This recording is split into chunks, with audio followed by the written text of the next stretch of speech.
live. All right, bet. Code switch. Yeah, that's why. Yeah, I was like, I'm talking in code. We good now though. We're good. Okay, good. Damo, you know who Suburb Baby is? Yes, I do. Have you seen the latest video? No, I have not. Oh, Man, is it cringy? no. It's he is stop doing content. That's the title of the video. Let me share my screen. Real quick. Like skits, or he just done with all of it. He about to get a job. Oh, I'm sorry. And the thumbnail is crazy. I skimmed a little bit of it. Haven't watched the whole thing. There's so much on my plate to just watch. But he says he's gonna be done. And I have a theory even before watching it. Why? I'm gonna stop. I have a theory before watching it as to why he would say something like that.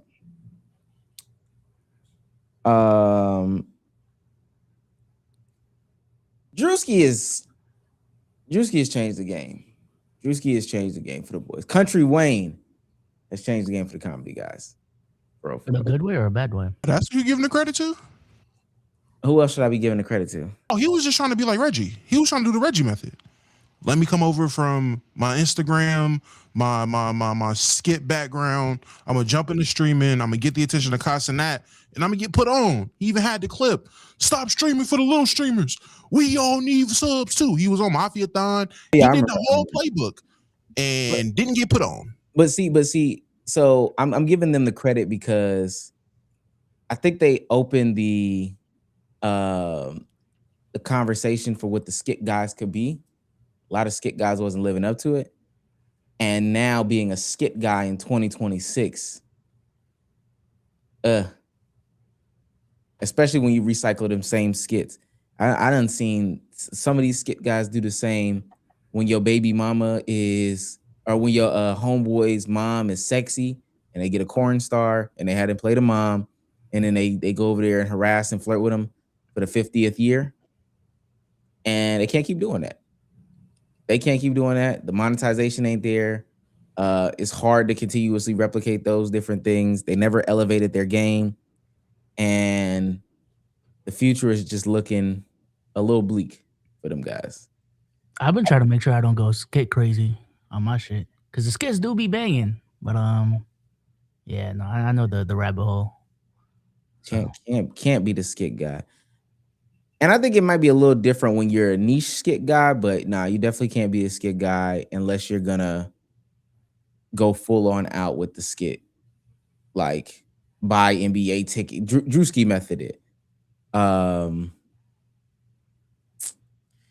Yeah, man. Shouts out to those that have been dropping out of content. I think you can be a skit guy if you're going to be a skit guy. The problem is the skit guys get too ambitious, and now you trying to be the skit guy turned streamer, skit guy trying to be Sneeko, skit guy trying to do other stuff, and then people look at you and say, making no money? What happened? Them skit dudes is not making no money, bro. They might make enough money to be content. Depending on what your skits is doing and how frequently you're uploading and where you're uploading. It just depends. It's possible. You're right. They're not making no money compared to the motherfuckers making real money, but it's okay to make okay money. Bro, you can make some funny money. Bro, got 20 million views a month and ain't seeing a dime off of Instagram. Oh yeah, that's a skill issue. Ain't no creator for on Instagram, right? Be so. No, it's all brand deals. Yeah, and trying to go get a brand deal. I ain't seen when have you seen a brand deal on a skit dude page?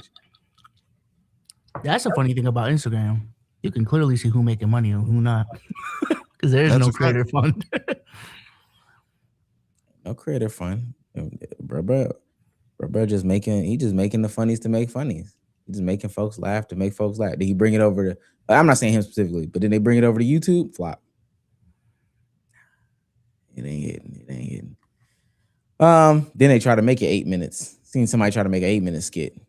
45 seconds in, he just dragging it. Man, you just make a short film. This ain't a skit no more. This is a short film. Just drop it like that. I don't understand why they don't do, because there's enough people who make, you know, those types of stuff, those types of content pieces. But maybe, you know, hey, that's when you got to put respect on your name. It's a difference between those that can make 8-second videos and those that can make 8-minute videos. I just don't understand why they don't network with niggas like Big Job more, man. I feel like that's the lane right there. That's not their lane though. They can't, they don't know how to, and we're gonna move on after this, but they don't know how to make those types of they don't know how to act in a way that is drawn out. They can only come in with the But that's where you start. That's why you link up with Big John. That's why you hang out with that crowd of people, because at first you're gonna be Big John drops a 16-minute video, you get your 30-second and that's your introduction. You work your way up to it, you build up, you make those connections and you work at it, and then you be better. I think what's his name ended up doing that. Malik works with Big John. He does long form. Essentially, he's not even skits no more. Like, he's acting. Like, he does that. But it was a process. Wait a minute. They were talking about Ashley Nicole Moss. Whoa, this is crazy. First of all, ladies and gentlemen, welcome back to another episode of Let's Keep It a Buck podcast. It's a sad day in Mavericks fandom, but probably a year from now will be one of the greatest. It's a podcast where we do something differently every single time. B Souls is in his kitchen. Yes. Yeah, water doing the dishes. I don't even remember how I start this. I got the guys here with me. We just saw B Souls. Damo, how you doing today? Doing great, man. Miss my guys. Trade deadline week. It's exciting news, exciting trades. Man, I love talking ball. Oh, you don't. Yo, I hate you, bro. I hate you. Omar, how you doing today? Y'all like tight. Shit like Mo. So, and I'm only saying that because I am deep into the wire now. Can't turn back. This is crazy. Shouts out to I nobody told me Idris Elba's character would be this bad. You mean like an asshole or like actually a bad character? More of an asshole. He really think he running shit right now. He's just not. And he's not. He's not. Ain't he British? He is British. Hey, let me tell you this though, because I done looked at like Idris's early works. I could tell why folks did not know he was British. That brother has had the accent around Pat for a minute now. I'm telling you, every once in a while, a couple of them slip through the cracks, and you're like, "Oh, no way! What?" Is genuinely shocking. I was watching and I was like, "Yeah, 04, 05. Oh yeah, that." I can understand how he slipped through the cracks. I don't blame him now. Is there an American actor that gets mainly hired for British like roles? Nope. No? I've asked British people, like, yo, there's people that, I mean, there's American actors that end up in British shows or whatever, but Yeah. not like, there's no Spider-Man. there's no Idris Elba's over there. It's just, yeah, man. Bam Margera did show up in that one show. Okay, I guess. Yeah, but that's not how they make like movies and television shows aren't really made over there and get popping over there and get mainstream over there and then, you know, trickle over here or whatever. They're not big enough.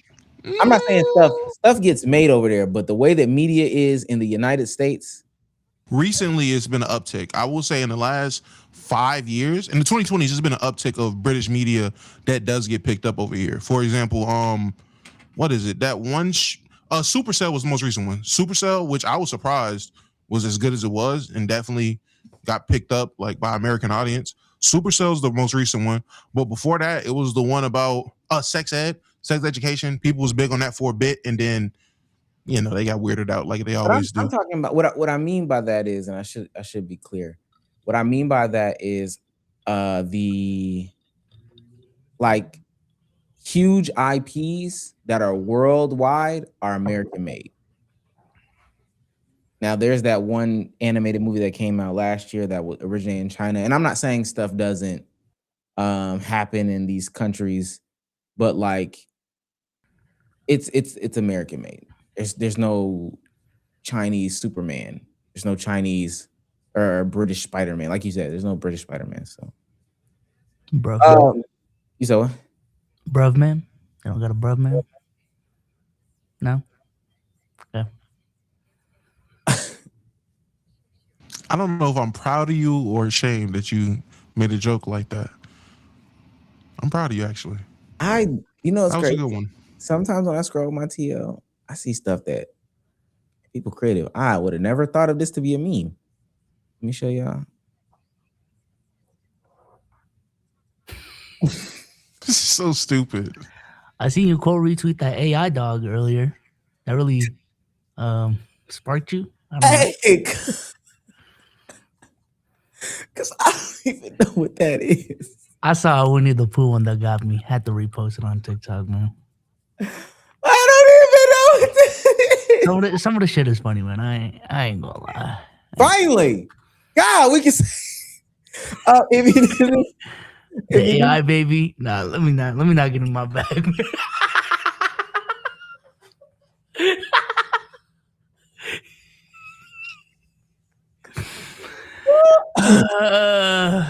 Big ass kids, man. if you're new to this, and you're new to this, make sure you hit that join button, that like button, that subscribe button. Make sure you tell a friend to tell a friend to tell a friend. If you're an audio listener, please leave a 5-star review. It makes the world go round, and apparently that's where the bread is. Be sold. You got a 5-star review for us? Yeah, this is from Swagger Bear 50. My favorite pizza. What's good? Let's keep it a buck, fam. My favorite pizza is Alfredo sauce, chicken with bacon. So fire. Don't knock it until you try it. That sounds like a fire pizza to me. As long as there's cheese on it. He must be Missing saying, cheese. he must be saying us three is fam, because I ain't no fam with no dude that's doing that. Just eat a chicken Alfredo, gang. Like, I don't. You know what? He grew up in that era of bread bowls. I don't know if y'all remember them bread bowls that was coming out. The Panera bread bowls. No, it's not Panera. It was like a Domino's or something like that, where they get a bread, they carve out the inside like a loaf of bread, and they carve out the inside and they put pasta in the bread, like chicken carbonara or Alfredo. And sometimes when I think about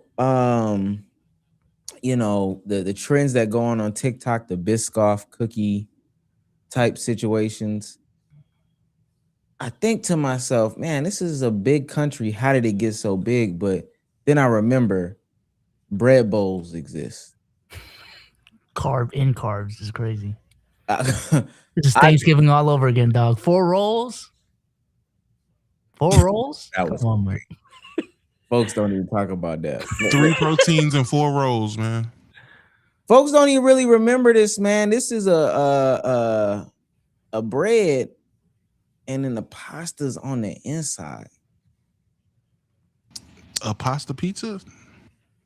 Come on, bro. That's kind of big. Kinda. That's kind of big, bro. It is big. And this is coming from a big guy. Last but not least, we will stop anything and everything to read your super chats. We don't have any. We fell off right now. We do not have any right now. So we fell off. But we will stop anything and everything we are doing in order to read your super chats. Y'all ready to get into the ball? I'm Yeah. ready for the ball to get on me. I don't have the soundboard set up still. I keep saying I'll do it. I wanted it to be known before we start. I was gonna pull it up last podcast. Cam Newton said Ashley Nicole Moss was he don't got no friends, no attractive women friends, because he gonna try to crack them all. And so the dude was like, "Oh, is she your friend? And is she not attractive?" He was like, "Yeah." So Ashley Nicole Moss had to come to the TL. She had to come through with some heat. Salute. That's right. Salute. All I can say. I can see why he said that. Thick eyebrows. Hey, man, he knew exactly where I was going. I can see it. You got to find something to make her unattractive, and he did. Yeah, that brother. She like neon from the nose up. I can't unsee it. Oh my God. Say that, but from the Oh nose. my God. What's funny? What's wrong with you? This is actually where I wanted to go. I don't know if people saw this. This was Ashley Nicole Moss's coverage on the James Harden trade. It's like deja vu with James Harden, right? And James Harden has time and time again shown us that he will always put James. Why Avery Johnson got a coat on in the house? It's cold. He chilling, man. He can't kick it with a coat. Agree, as a player, you should put yourself first because we have seen that organizations will always do what's best for them. But we're now on the fourth team for James Harden in a matter of 4 or 5 years. And he has constantly shown that he will run from a situation, whether it's a beneficial situation for him or a situation that's not perfect, but there's opportunity for it to be fixed. There's opportunity to grow. He will constantly run from it when it no longer suits him. He forced his way out of Brooklyn, forced his way to Philly, or I have that in reverse, I believe. I think was it Philly or whatever the order of that is? Yeah. He forced his way out of one team to go to another. He forced his way out of that team to go to the Clippers. The Clippers have hit their stride in a season that really kind of looked like it was going to be just a disaster for them.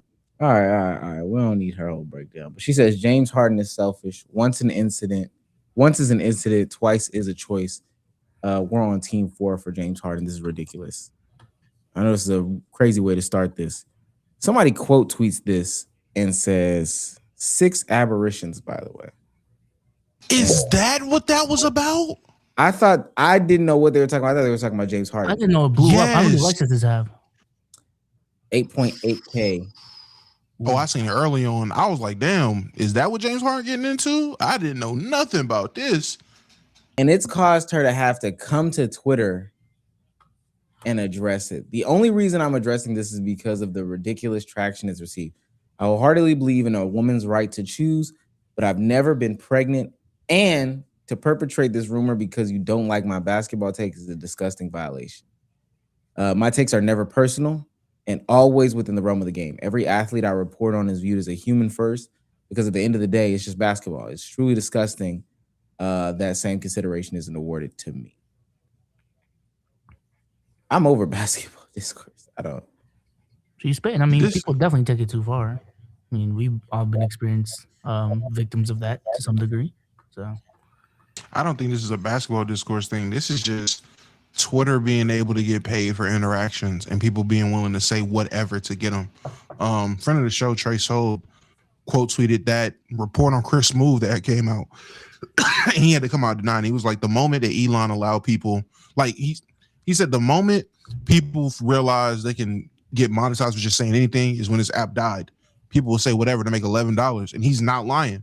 People would just people blatantly lying and attach a clip to the lie, and that's enough. People don't even watch the clip. People don't even watch the clip. They just read the header, they read the tweet, and you could put fake quotes or whatever. I forgot what I seen recently, but he had it in quotation marks, things that were said in the video, but you watch the video, the furthest thing from what was said.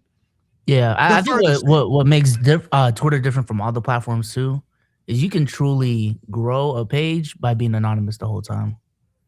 Like TikTok, kind of with the edit pages and shit like that, but Twitter's the only one where you can really get some fake shit off like this. And also like just not really need like any creative like backing. Like you don't need to edit anything. It's just quote, retweet, type some shit, post, banger. Like no other platform you can really do that on. So 6 is crazy. And just to throw that out there, six apparitions, insane, and people just ran with it. She do like that type, huh? Like it, the little information people need to just run with something is insane. Well, with that being said, crazy way to kick it off, but trade season is here. Woo!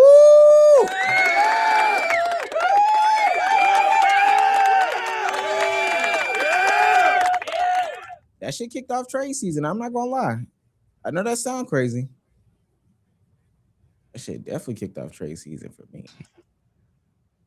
You're muted. Who, me? Oh, I muted myself to say that. It definitely did. A lot of y'all owe Shams an apology. Yeah, they was testing Shams chain this week. That was funny.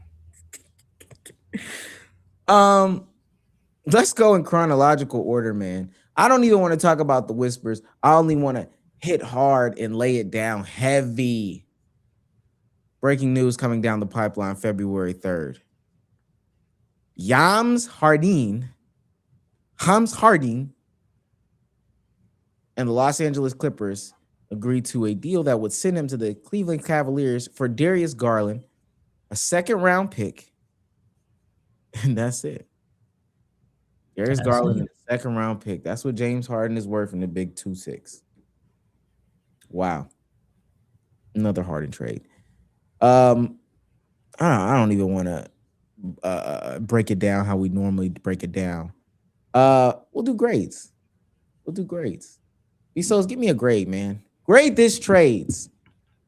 For the Clippers, I'm gonna give them a B. For the Cavs, I'm gonna give them a B plus. Give them a B plus. I like this trade from both sides, man. I think the Clippers are right to sell high on James Harden and Kawhi while they raise their value over the last couple of months.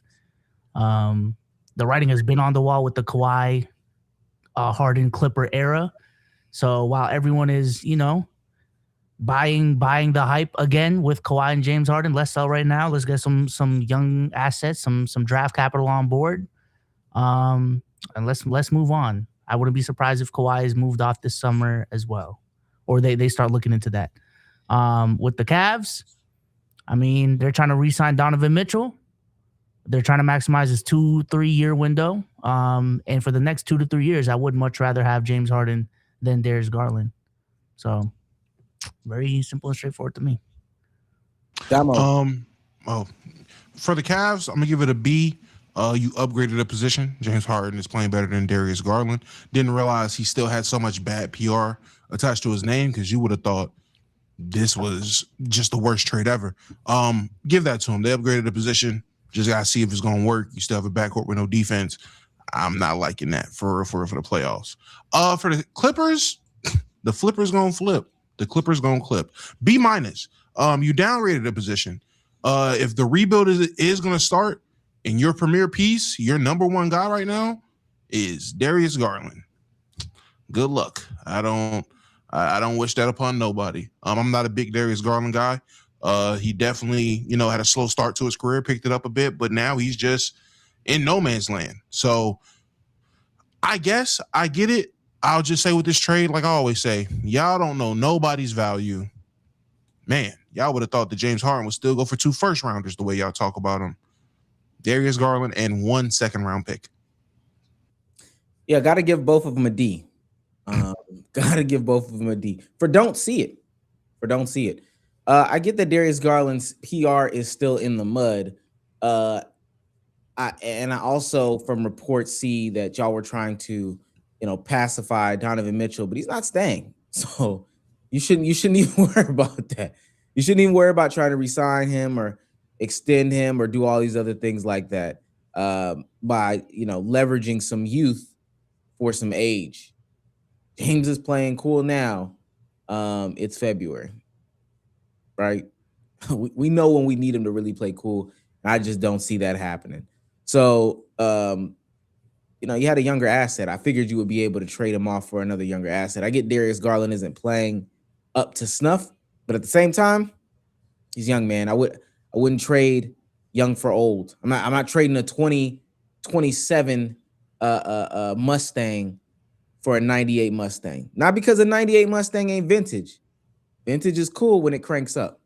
But when it don't crank up, motherfucker just look good on Instagram. You understand what I'm saying? And for the Clippers, man, I guess y'all need picks. I don't know what y'all doing. It don't really matter.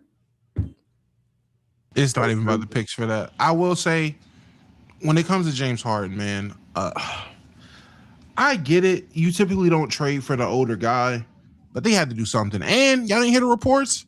James Harden, Donovan Mitchell trying to recruit LeBron to come home, man. Hey, maximize that window. I'm for it. Deadass. I'm definitely for it. I've said this on the pod before. Like, I think every core really has like a 4 to 5 year window. Try to maximize it, dog. I'm not trying to oh, but Darius Garland's a better prospect 5-6 years from now than James Harden. Who cares? Who cares? Who knows what the league's going to be in 5-6 years? And everyone's complaining about James Harden going on multiple teams. Y'all got to remember, James Harden has been fighting for his life to be a second or third option. Yeah. And everywhere he goes, he is asked to be way more and ends up showing up more times than not.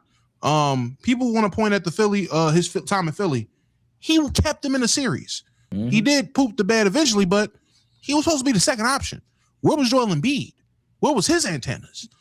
I'm pretty sure when it comes to Donovan Mitchell, he'll be able to hold up his end of the bargain. So maybe this is the role that he finally gets that he's been wanting. But if Donovan Mitchell goes out there and craps the bed, and now you throwing the ball to James Harden to cook with 7 seconds left on the shot clock, I don't want to hear y'all crying, oh, this is what happens. Maybe he's cursed. I don't know. But he's just trying to not be the number one guy. He's 35. I think he has that right when he's trying to say, hey, look, I'm on the way out. I'm on the decline. I shouldn't be hussing for 13 seconds. Let's do something else. And let me say this because Schism said in the chat, so that was their same the same logic the Clippers had when they traded for PG. I know hindsight is 2020, but in the moment, no one had a problem with that trade, and rightfully so. Like we can't see into the future. We didn't know what SGA was going to become, but at that moment, they got arguably the best player in the world. They're about to pair him up with another arguably top 5 player in the world at that time, top 10 in most people's eyes. You are the Clippers. You've been a laughingstock your whole fucking time in the NBA. You got a chance to be a championship contender in a matter of a season. You do that trade. I don't know how that's not related to this, but yeah, you maximize 4 to 5 year windows, dog. I don't know. Yeah, I actually don't agree. I disagree. I don't disagree. Let's continue down the pipe line of trades. Let's go to B Souls' team, man. Let's go to B Souls' team. Yeah. Boston. My guys. Trades with their crosstown rivals. And in this one, I'm going to say they're up. Boston Celtics send to the Chicago Bulls Brian Solace. Crazy docs. Oh my gosh. No, you're fine. Yeah. Yeah, she is, yeah. Big Vooch for Anthony Simons. Chicago Bulls are trading Nikola Vucevic and a second-round pick to the Celtics for Anthony Simons and a second-round pick. I want B-Souls to go first again. What advice do you have Anthony or have for Anthony about coming to the Windy City, and how do you grade this trade? Wear some bubble jackets, man. Wear some thick bubble jackets because the wind is brutal over here. It is warming up though. I saw a 45-degree day on my weather app today. We are heating up. We are heating up, chat. Yeah. Don't take the red line. Don't take the red line. That's per producer Dre. That's his advice. As a longtime Chicagoan, he said, "Do not take the red line." Okay. There's that. But yeah, Anthony Simons, welcome to the city. Vooch, welcome to the city as well. Yeah, I like this connection right here. I like this connection. What's the grade? The grade, for the Bulls, I don't know. That is the grade. I don't know what they're doing. For the Celtics, I'm gonna give them another B+. Another B+. I think this is a sign that they know that they got a chance to make some noise in the playoffs this year. The center is our position of need. And I'm not expecting Big Vooch to be, prime Big Vooch or, be an all-star for us. But I think it is similar to the Porzingis situation in the sense of like, we're asking him not to be a first or second option. We're asking this dude to be a potentially third or fourth option. And I think in that role, this is a player that can thrive in that position. Gives us scoring, give us rebounding, give us a little bit of playmaking in that center position. And he's an expiring contract. So worst case, he's off. But if we were to re-sign him, I think given his age, you can get him back on a cheap deal. But yeah, I like the move. Damo? Yeah, when it comes to the Bulls, D plus. Y'all have 17 guards.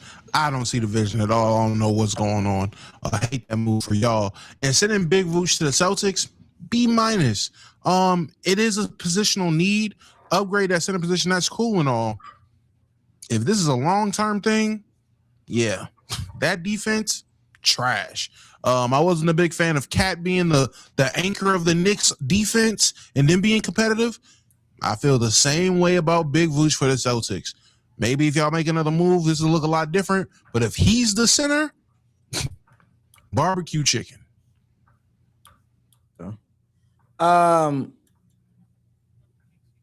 See, I'll say this.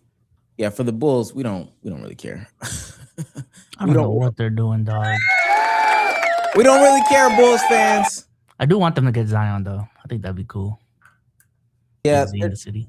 They basically just got Zach LaVine 3.6. Yeah, we're not worried about that. But what I will say for the for the Celtics, probably A minus B plus. Reason why I got it that high is because, and let me break the news here first. Jason Tatum is coming back.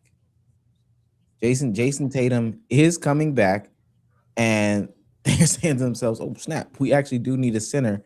Al Horford, Golden State loves him. I can't get that. So let's get Al Horford B. And that's what they see in Vucevic. I don't know why, but that's what they see. So I get it, man. Shout out to the Celtics, our Celtics, Bezos. Oh my God. I did want Triple J, but with the price Triple J actually went for, we was never in them conversations. God. Trust me, you would have been mad at Triple J. You kind of good on Triple J.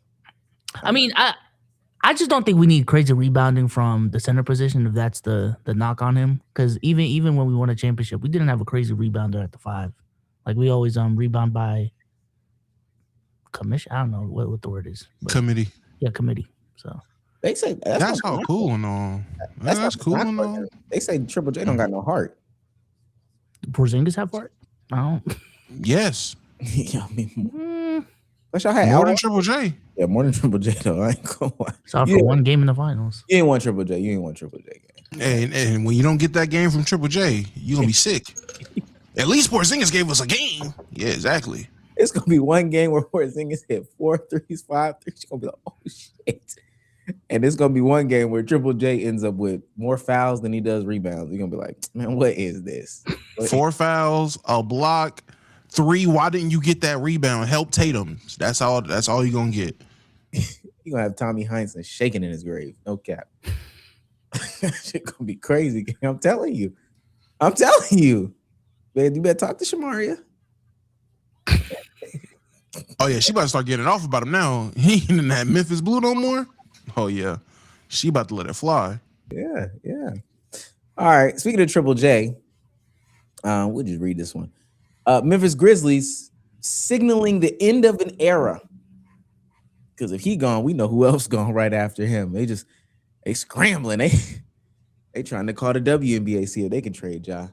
The Memphis Grizzlies are trading Jaren Jackson Jr., John Concar, Jock Longdale, and Vince Williams Jr. to Utah for Walter Clayton Jr., the future, Kyle Anderson, Taylor Hendricks, and Georges Niang, and 3 future first-round picks. You right, B-Souls. Good, bro. Like I'm good. We'll take Vooch for Anthony Simons in a second. I don't know. Jaren Jackson going for more than Trae Young. What the fuck going on there? Who we giving that trade, Damo? For the Grizzlies, I'm gonna be honest. C plus. You did get draft capital in the next 7 years. I think they're the next 7 years they're tied with the Thunder and Nets for the most picks over that time. They have 12 to 13 picks in the next 7 years. So you got a lot of shots. A lot of shots to go get somebody, a lot of shots to draft some players and have a nice little rebuild process. Like I said on my stream, out of all 3 of those teams, I trust this team the absolute least. So I don't think they're going to do anything with those moves, with those trades. But it's better to do something than doing nothing and just having players walk. For the Jazz, I really want to get this an A, but this isn't my first A. I'm giving this a B plus. I really like this for the Jazz. I was really high on the Jazz. I know the wins aren't there. Like the win-loss column, they look trash. But when you watch them play, them kids got heart. That team, the culture has changed over there. This is not the same Jazz we was watching with Donovan Mitchell and Rudy Gobert and the Jazz that was just a random game on Tuesday on League Pass. These guys, they play hard, they keep games close, they beat good teams, and they're fun to watch. I like this move. You get a player to add on that Triple J timeline. I mean, you get Triple J to add on Lauri Markkanen's timeline. Let your young guys develop a little bit. Have a little bit of cap space to go get you some mid-level exception players this upcoming offseason. And you keep your draft pick in this draft. The highly touted 2026 draft. You also bring a guy in from this draft class. I think they're setting themselves up to be a 40-win team next year. I like it. B plus. Bezos? I like it as well. I think the Jazz for me for a minute was a team kind of like the Bulls that was confusing me in terms of exactly what they're trying to cook. But I think this season provided a lot of clarity for me in terms of what they're building. I think the same with Jazz fans as well. And Jaren Jackson does give them a level of like win now that I think would be helpful for the development of their guys. Timeline wise as well, it fits. I like the trade. I like the trade for the Jazz. For the Grizzlies, I'm gonna give it a B. I'm gonna give it a B. I like it for the Grizzlies. Same thing with Damo. Just like if you're gonna move off of people, get as much as you can in return, and the return that they got from him was pretty good. Now, would it have been better if they got like a concrete young player that's not just a draft pick? Absolutely. But I like the return that they got though. It's cool. My thing is the return wasn't just for him. My fault, Omar. I didn't mean to cut you, but I don't feel the return was just for him though. Like they attached 3 other players with that as well. I do think if it was just him, you might have worn like a pick, maybe 2, but they had to give up a young player on their end, which was the issue. So in order to get that much draft capital back, hey, we had to shake some shit up with these rosters. That's why they had 4 or 5 players on each side transferring. So I can't even say they got the most value just for Triple J. I'm high on the Triple J trade. I agree with Damo. I think that they see that like next year maybe we get an adult at the guard position for real, and we bring in AJ, and we're gonna be good.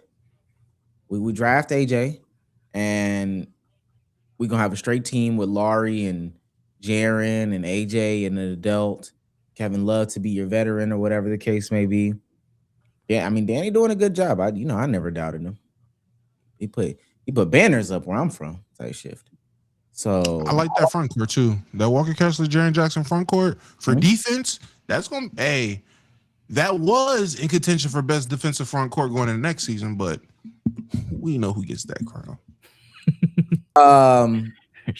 And then for the Grizzlies, gotta give him a D.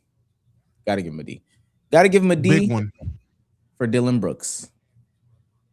Y'all did all that. Y'all did all that woofing, all that capping the raps. Just to be here in this situation where y'all ain't got none of them dudes and y'all is scrimping and scrambling. So yeah, gotta give you a D for Dylan Brooks. Do like the Walter Clayton ad. I like winners. I just, it may have not have, shown itself yet in the NBA, but I think a new home can potentially bring that out. And Buddy's a winner. Buddy is a winner. So it is what it is. Definitely got to get him a D though. Getting traded your rookie year gotta suck. Yeah, can't even really get comfortable. Don't really care about the Jaden Ivey Mike Conley trade. I know. Because I want to get to the meat, man. I'm tired of pussyfooting around. So do this, man. We can not care about some of these trades. Give you 2 sentences on the Jaden Ivey trade, Damo, because I know you wanna get it off. No, I don't. I didn't like when the Detroit Pistons drafted him. I didn't think that he was worth putting next to a ball dominant guard because he's a ball dominant guard. So guess what the Bulls did? put him next to a ball dominant guard. Y'all put a hat on the hat. He went from playing with Cade to playing with Josh Giddey. I'm good on this trade. I that's what I was gonna say. He's free from the clutches of Detroit because he wasn't gonna get that pill with Cade in the way, and then he went to Chicago. Just went across the lake. Went across the lake to the other guard that needs the ball in his hand and having an emergent season. What a lucky guy. You got something for that? Nah, that's why we ain't doing this. I got nothing for that. We good. Fairs. Yeah, fair, super fair. Let's get to what we really came for, man.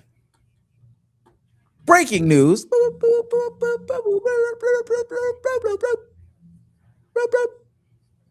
Anthony Davis. In a continuation of the Luka Doncic trade, Dallas Mavericks trading 10-time All-Star Anthony Davis, Jaden Hardy, another guy who hasn't had a fair shake in the league, just hasn't had a fair shake, D'Angelo Russell, and Dante Exum, who I didn't know you could trade people that were part of the front office.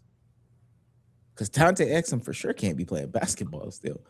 To the Washington Wizards for Chris Middleton, AJ Johnson, Malachi Branham, Marvin Bagley III, 2 first-round picks, and 3 second-rounders.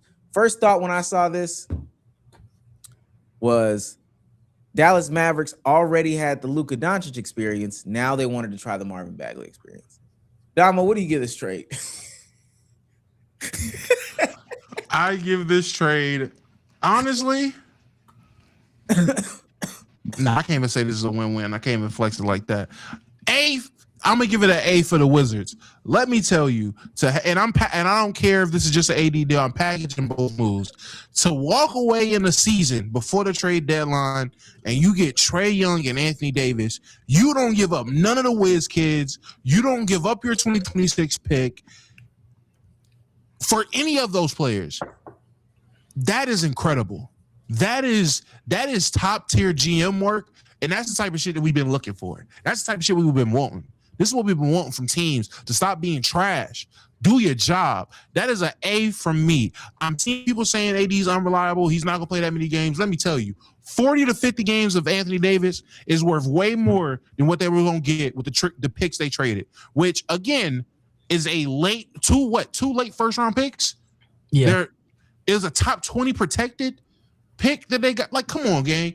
Like, anybody getting between 21 and 30, those 50 games at max from AD definitely worth way more than that. So I love that. I love the combination of players they got. They're going to be able to bring in a high lottery pick in this draft, and I believe they'll have enough cap room to still try to sign a role player, maybe. I'm not too sure how the cap is looking there now, but I think they can still sign somebody. Somebody's coming off the books. So I love that for them. For the Mavericks, I'm giving this an F. Y'all were supposed to let Kyrie get healthy and see what this team looked like. Y'all were just in the finals. Y'all traded to get some defense. Y'all got some defense. Y'all just had to wait this season, let Coop drop 30, get all the good PR, draft another lottery pick, and then reload for next year. Y'all decided let's rebuild. That's fine. You're idiots. Y'all traded Luka Doncic for aged Chris Middleton. Shout out AJ Johnson. I ain't gonna lie. Coop got a dog. They brought a dog back. Shout out AJ Johnson. Hopefully you get your fair shake. Don't like this move from the Mavericks though. Giving them an F. They should not have blew it up. I hate that they blew it up. I actually like that they blew it up. I actually do. I think overall, it's kind of hard to talk about this trade without going back to the Luka trade. Overall, that situation is just a L. We already know this. And I think this whole trade is just them cutting their losses. I think Nico Harrison being fired was also part of them just cutting their losses and admitting that they fucked up with the Luka trade. This whole maximizing a 2-3 year window, that shit is done. That shit is cooked. Cooper Flag is here. They are ready to build around him. They are ready to build and surround him with younger talent and younger pieces. So let's not, kid ourselves here and act like we're about to win a championship with injury-prone Anthony Davis and injury-prone Kyrie Irving. Let's get off these dudes while we can. Same thing with the Clippers. Let's get off these dudes while we can, while they still have some value. AD's injuries honestly killed a lot of his value too with his injuries this year. They probably could have got more for him if he at least, had a healthy season this season. But yeah, let's just cut the losses. And I think in that regard, they got a decent return from him.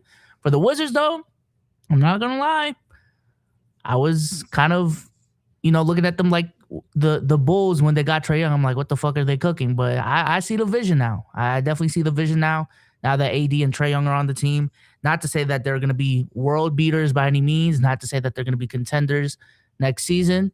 But I think, certain teams we've talked a lot about on this podcast, they just need adults in the room.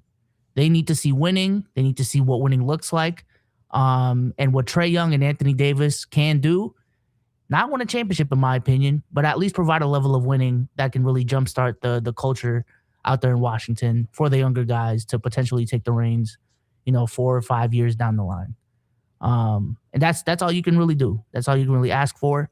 And I don't think the Wizards are actually the beauty about this trade, like Damo said, is they have all of their picks, and Anthony Davis and Trae Young being out for this season actually kind of helps them in that regard because it doesn't affect their tanking efforts at all. So they're going to walk into next season with Trae Young, the Wiz kids, as Damo said, potentially a Darren Peterson, a Cam Boozer on their team with Alex Hart, with Anthony Davis. I see the vision in Washington, man. And Sage, you better start rooting for that team now. What did I tell him? Before I go into this, because I'm glad you did bring up the trade. I did see some people, the conversation starting to bubble up because he's playing, the way that he's playing. We know how we felt about the trade when it happened. Is there a pathway in which Cooper Flag could do something that makes that trade more, palatable?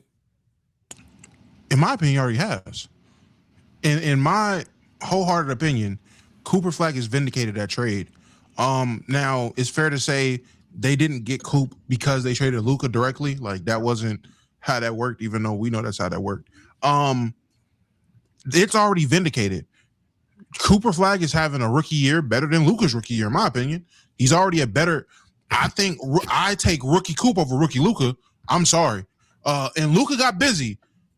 Cooper Flag is also getting busy, and he's playing defense. A lot better defense, by the way. So, yeah. And he wasn't seen to be this good of an offensive talent immediately.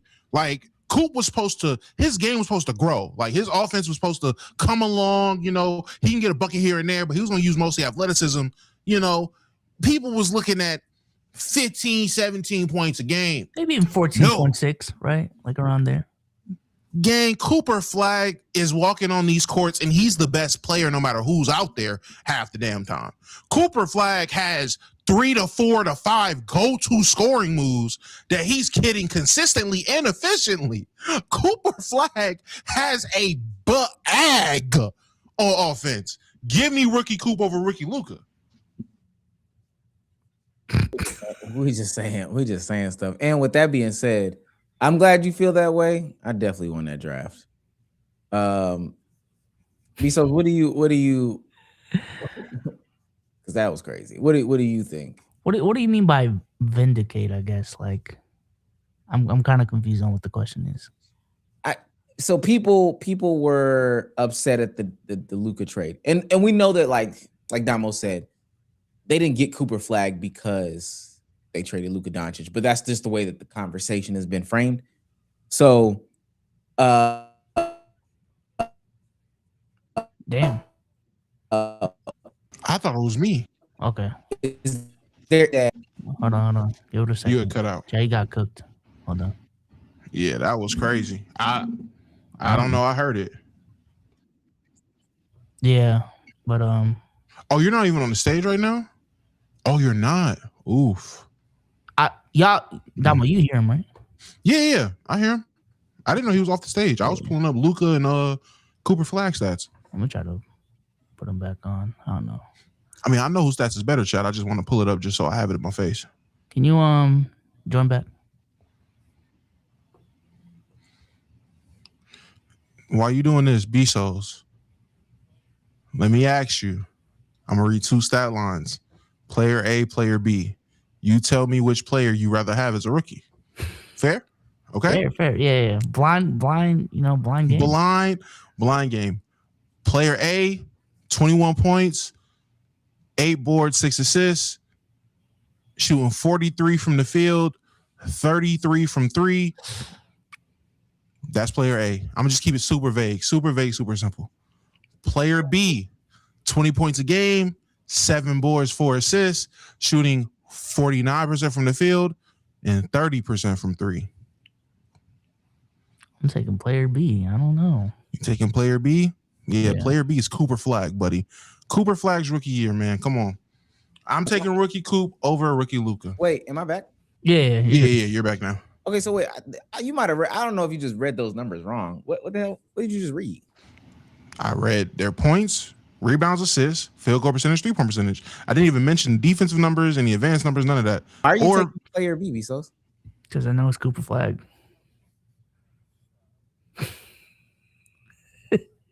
Yeah. Come on, man. Why would you deny? You know that defense is over there. You getting similar production on offense. One's giving you a little bit more playmaking as a rookie. That's I'm fine. taking my That's hometown fine. guy. That guy's from Maine. So, I'm about to say you're not getting similar. You claim a lot of places, gang. I ain't gonna lie. Well, These hoes just these hoes claim a lot of New places. England and Chicago. Those are my two. Yeah, that's it. And the Philippines. I'm about to say, damn. So the Philippines not okay. Nope, I mentioned it. You good? Yeah. What was I gonna say? The main event. Yeah, nah. Shout out the main event. Yeah. Nah. Yeah, and that's cool. That's cool that Damo's trying to get this off. But I think you'd be silly. But even if that's your feeling, that's your feeling. Nah.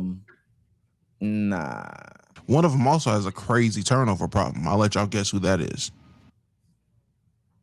I mean, one was a better passer. I got a Jimmy Hyrule. No.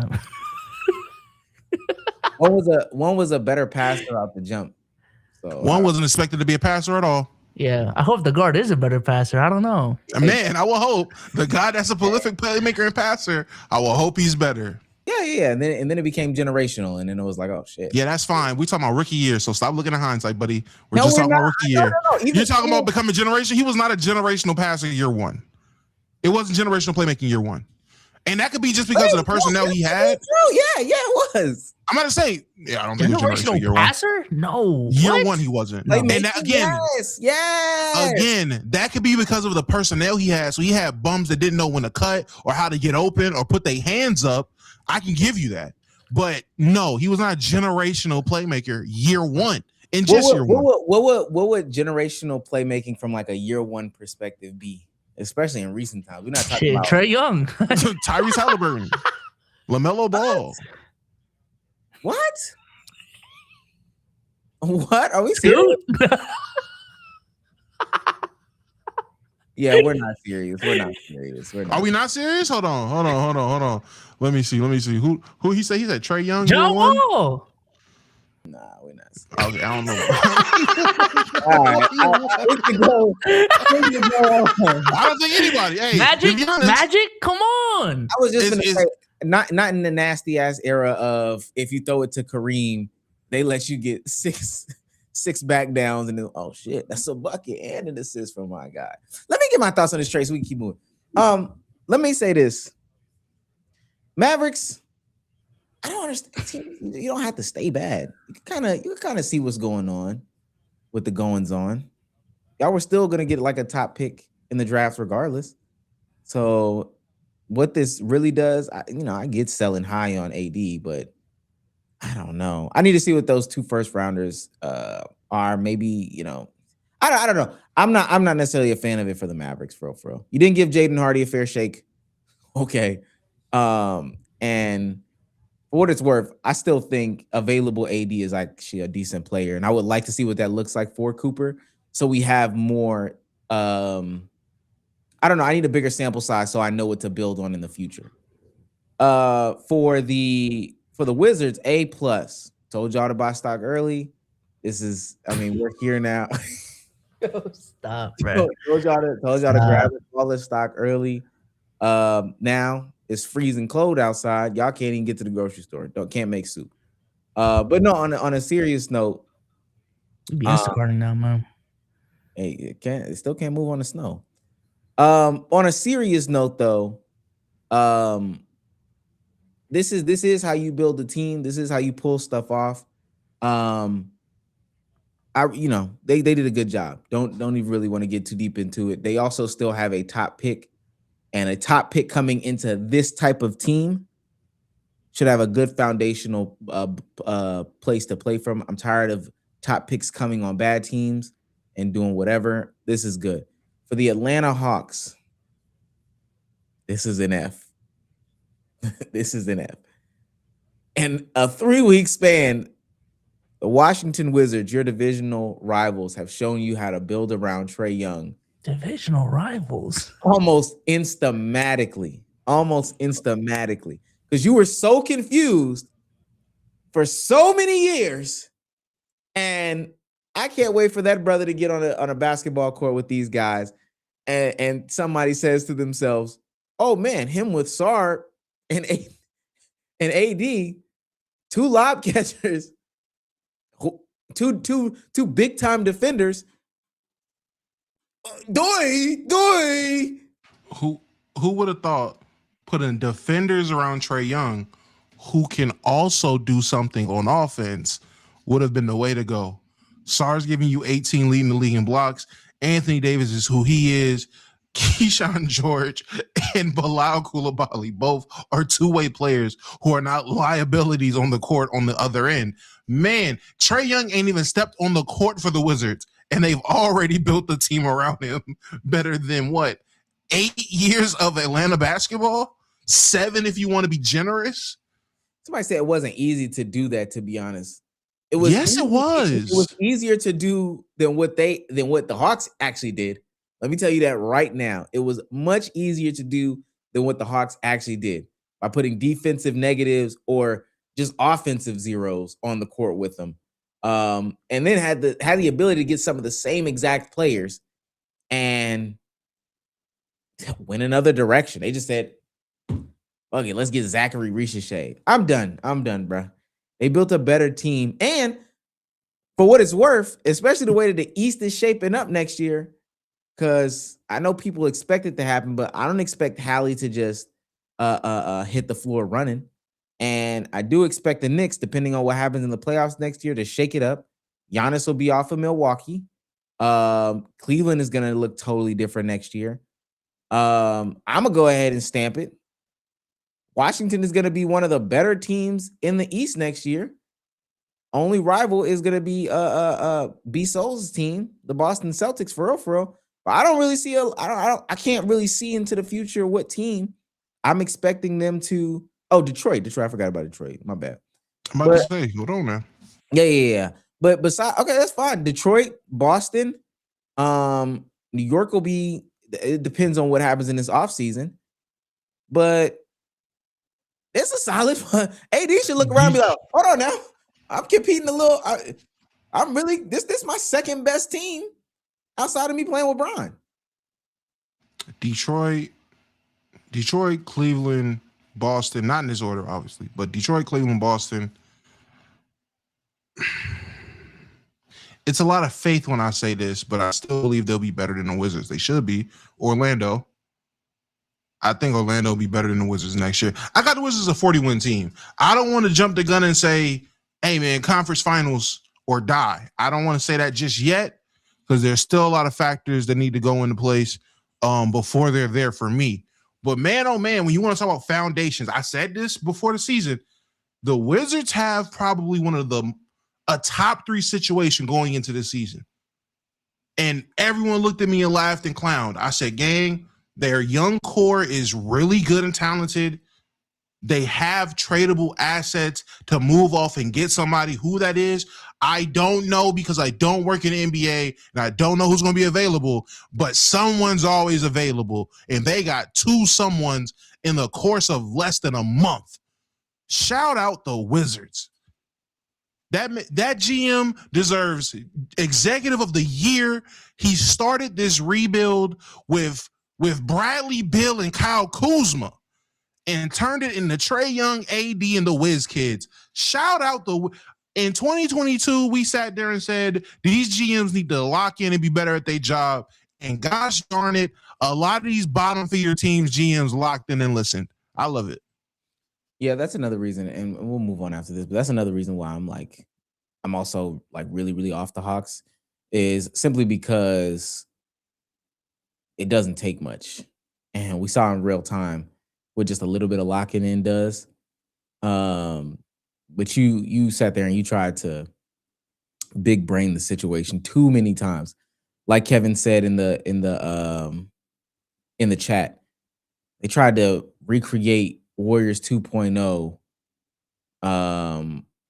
and grab up Kevin Huerter and Omari Spellman. Like, you know what I'm saying? And then they tried to, okay, Dyson Daniels and Zachary Ricochet and Jalen Johnson. That's the way that we gonna do this. Not really addressing the big man. Like, it just... And Omari Spellman out there trying to guard Joel Embiid. It just, yeah. He out there matching up with Joel and Giannis. We gotta go small ball. Yeah, all right. Yeah, take this turnaround, pussy. Gave up 4 first-round picks for DeJounte Murray. Oh, not too much. Not too much. No one knew he wasn't gonna have no knees no more. No, we knew, right? But we knew the All-Star appearance was fake. So I also won't say that. No one knew his knees was just gonna give out. He had the knees that Lonzo replaced. That's crazy. Let's keep going. Well, B. Souza's gone. Philadelphia 76ers trade guard Jared McCain to the Oklahoma City Thunder for a 2026 Rockets first-round pick and 3 second-round picks. Damn, really? Yeah, no players.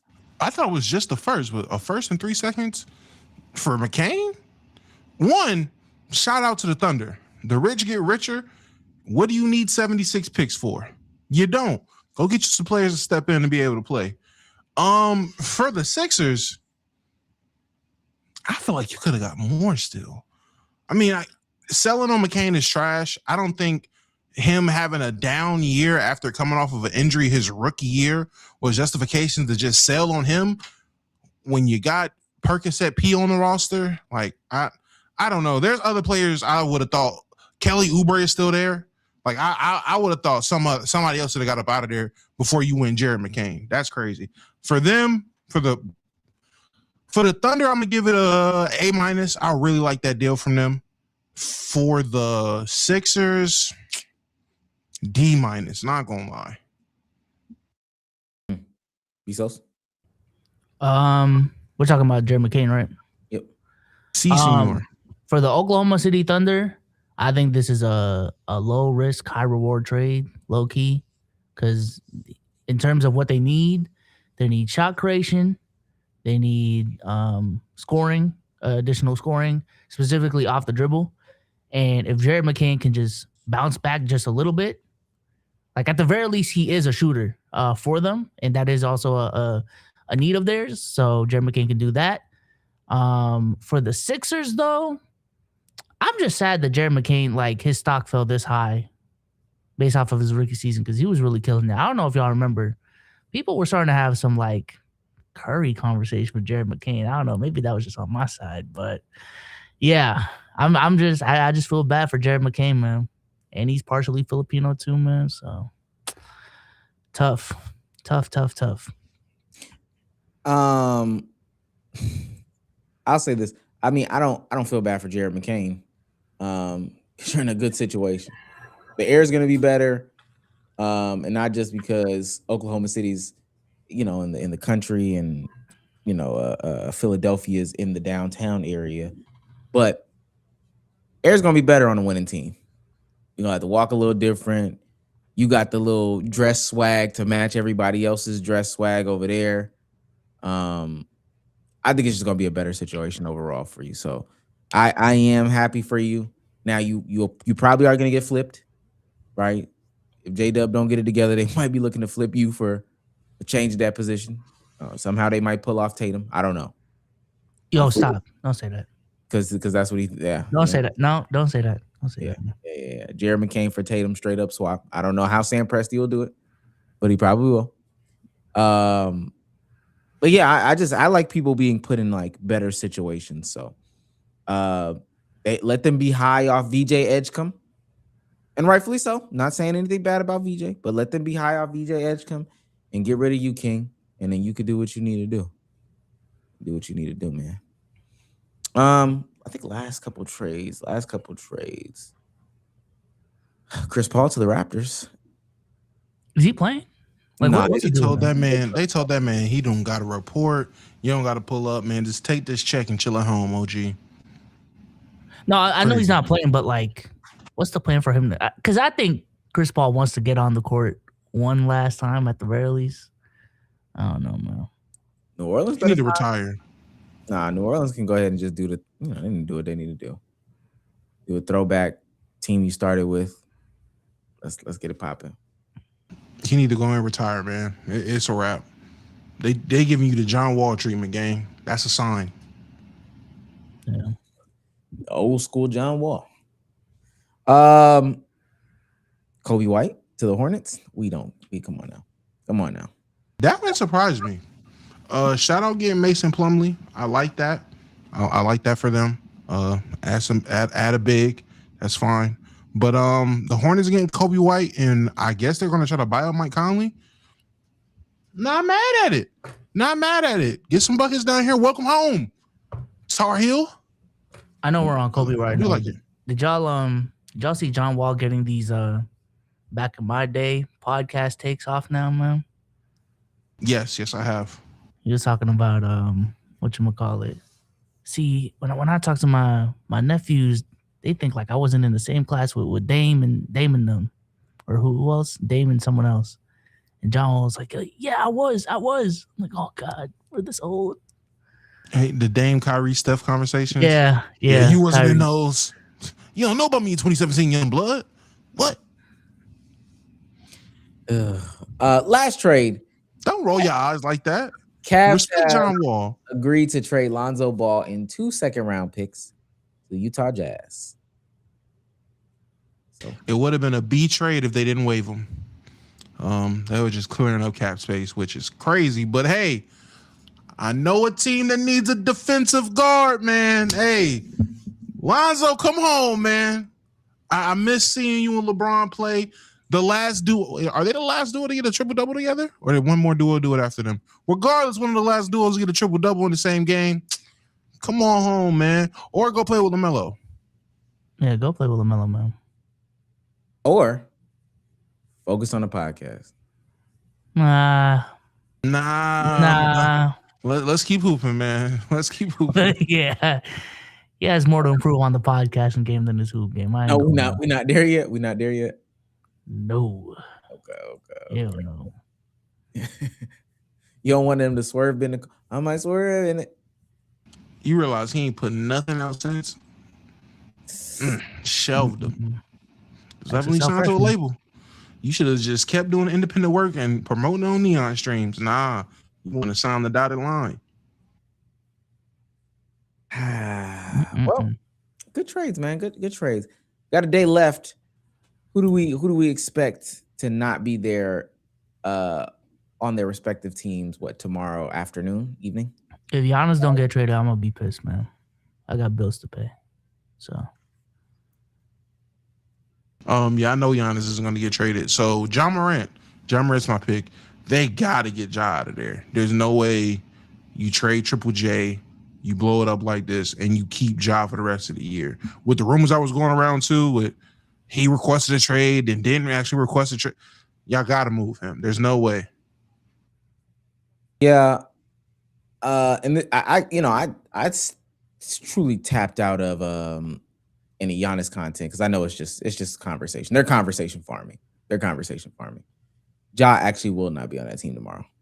And I don't know if that's because he got sent home or because he got traded, but he will not be playing basketball for the Memphis Grizzlies. I'm also say this: the Heat are quickly becoming one of the most unserious franchises in the league. Division rivals. Cannot land a star. I don't think dog. so. It was a report that Pat Riley doesn't want to give up too much, or he doesn't want to basically get bent over, which I'm not gonna lie, I'm with him. Seeing what a lot of these players is going for, these star players are going for, y'all not about to bend me over and they out here getting off all-stars and giving up CJ McCollum and Chris Middleton. Are you dumb? I shouldn't have to give up crazy assets either. No one else is. Yeah, they was ready to have the conversation about Ja Morant, and then Pat Riley got the text message about what they got for Jaren Jackson, and they said, "Oh hell no, let me hang this phone up, bro. Let me hang this phone up." They asked real quick, who's going for that AD Trae Young rate? Who going for that deal? Who's going for that rate? Oh, Darius Garland? I'm okay. I'm good. Once they heard the names of going for that low, I'm okay. Yeah. All right, they're stuck in the playing tournament, I guess. Sometimes that's okay. Somebody got to be in the plan. Somebody got to be in the plan. I know that's right, Damo. Don't got to be y'all. What if it's not us? And maybe sometimes it do got to be me. But it's always y'all though. Like this is like 4 straight years. As long as we, and we've mastered this. As long as we got a chance, if there's a will, there's a way. You know this, Celtic boy. That's the one underdog team that can scare you at any moment. They just lock in randomly. Nah, without Jimmy there, it's not the same. I will say, I've asked Heat fans. Well, I tweeted about the Heat, and Heat fans were in my replies. They are tired of the underdog gimmick. It don't until it's time to wave them damn towels. I ain't trying to hear that dumb shit. Hey, y'all tired of the underdog gimmick? We'll trade you. The Hawks fans will trade you until you're either the underdog or you're no dog. You're just mid. Perpetually in the lottery, yeah. Perpetual lottery gimmick, underdog gimmick. Give me underdog gimmick. 6-7. Shouts out to Boston the Truth for becoming a member. New member, Boston the Truth. Shouts out to Braxton for $5.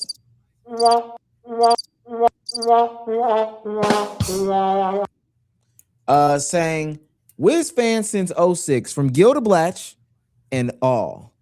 I'm hyped for fun ball. Let's go. We're gonna have a good 8 guys. That sounds like a Wizards fan. You from DC? Mo. Shout out to Chapistan for becoming a member for 5 months. Half a year. Man, shout out to the triple step back. All we need is Mobley for Giannis. LeBron is going on a vet min this offseason. Time for back-to-back chips. #delusion. Mobley for Giannis with the rate that these guys is going for? Y'all might get him. Star guys is going for that much. Now, if y'all were trading, who on that team is a bench guy? Chetty Osman? But I'm about to say, trade Jared Allen, 5 first rounds. Not even what's it called? Not even Jared Allen. Like, if they went and traded Max Strus or something like that.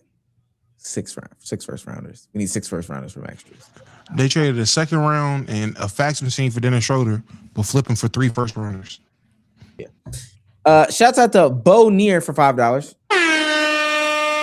Is this a super chat? Technically speaking, it Si, is. senor. And last one, one I'm out. hearing things, dog. I hear like people talking in my headphones, and I don't know where it's coming from, and it's not y'all. It's just weird. You don't got no video playing, big dog? I'm trying to figure it out. Like I'm looking at all my tabs. I just hear people talking. I'm like, what the fuck? You want to talk about it? Shouts out to Kev. Shouts out to Big Kev. Droopy for $2 says, how do you speak to a mic without sounding nervous? Grow up. Yeah, girl. Almost choked. Almost. He had to double check. But just keep doing it, bro. The first time is you always gonna be nervous your first time, man. You just gotta keep doing it. And if it feels natural after that. You don't gotta be nervous your first time if you just grow it up. If you record offline, just accept the nerfs low key. You can edit that shit afterwards. You good. It's rare for somebody to be a natural public speaker with no experience public speaking, technically. I feel like that's a weird thing. Yeah, except for when I did it. Grow up. So you ain't speak at the churches, you ain't speak at the school, you ain't never speak publicly. I think B Souls did it too. You got to grow up, gang. What? Exactly. Okay. Last one. Shout out to JKP for $10. Says, not gonna lie, as much as I want Pat Riley out by any means necessary, I agree. We shouldn't completely strip this team for Giannis and keep Ja Winksta ass in Memphis. Much love. I seen Bones Highland dancing the NBA YoungBoy songs. Didn't once pick up a gun. I'm just saying. It's possible to do. It's possible to dance to YoungBoy without picking up alcohol or a gun. I don't know what that had to do with a super chat, but I just want to put that information out there. Shout out Bones. Performative maturity. Yeah, all right. Let's take a hard pivot, man. let's take a hard pivot. Let's talk about Daryl. Daryl Dingleberry? Let's talk about Daryl, man. Oh man. See, this is This is the meeting. This is the meeting was about, man. This is what the meeting was about.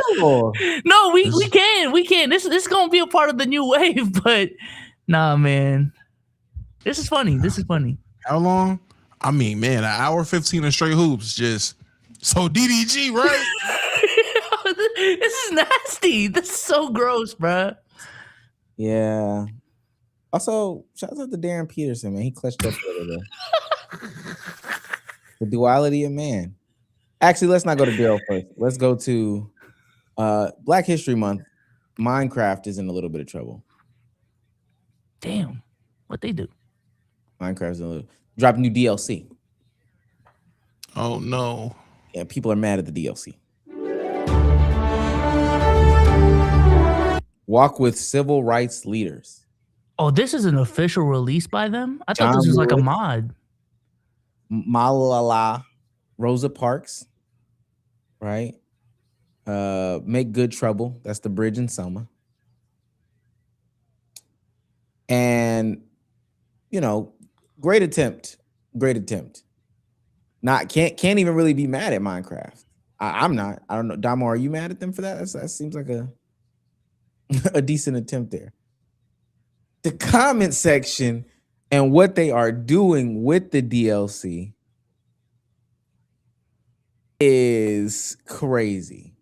And I don't even think I'm not going to show no footage, but stuff they are doing with the DLC, I'm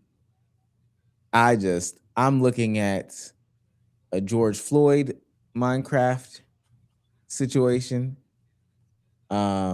I'm not showing it. What are you talking about? What are you doing? I'm not showing that. Oh, no. I was looking at the wrong screen. My bad. I'm looking at the video of the woman on the bus that got her life ended. I just don't understand why the world is so unserious.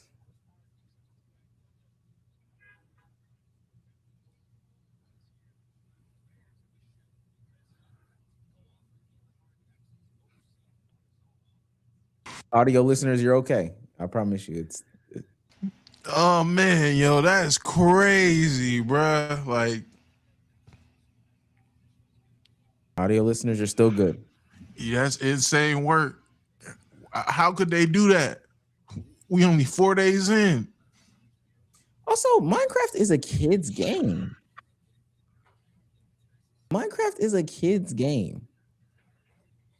What is wrong with the adults that are on this kid's game? All right, let's go. It's not for adults. I'm crying. Is this is this what they call performative maturity when we call out that Minecraft is a kid's game? Kids game, non-kids game, man. Something has to be done. Someone needs to be responsible for the immaturity that is going on. it should be no reason, that any of this is happening on that game. We supposed to be celebrating Black History, and y'all creating George Floyd meat. But this is even more breaking news. I'm gonna come back for this.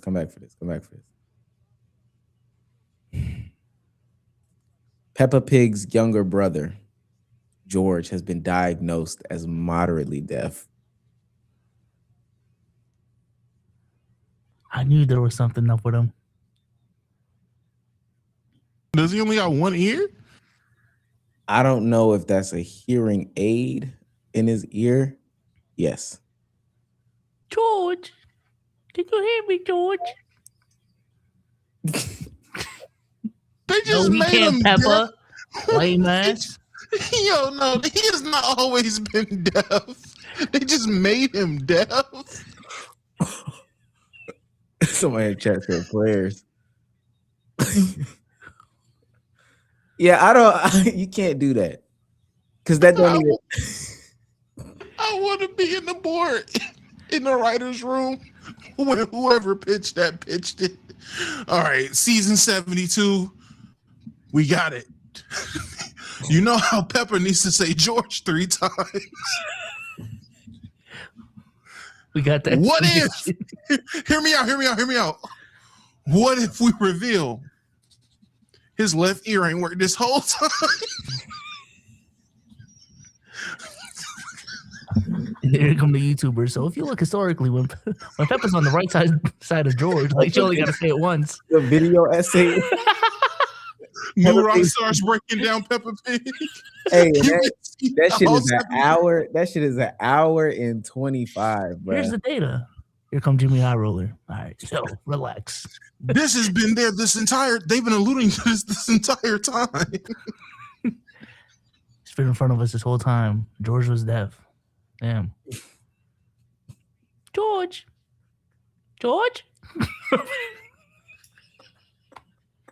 Oh, that's why. Oh my gosh. Bro, why was it on your timeline? What's on your TL? Oh, we don't want to know. Let's see. Because I think that's. I mean, we need to. Actually, I sent it in the group chat. Look at topics chat. That was what was on my top. Pretty boy Fredo, this is Castanet. Yes, he actually does this Castanet. Is this? He says SSH was bigger than AMP.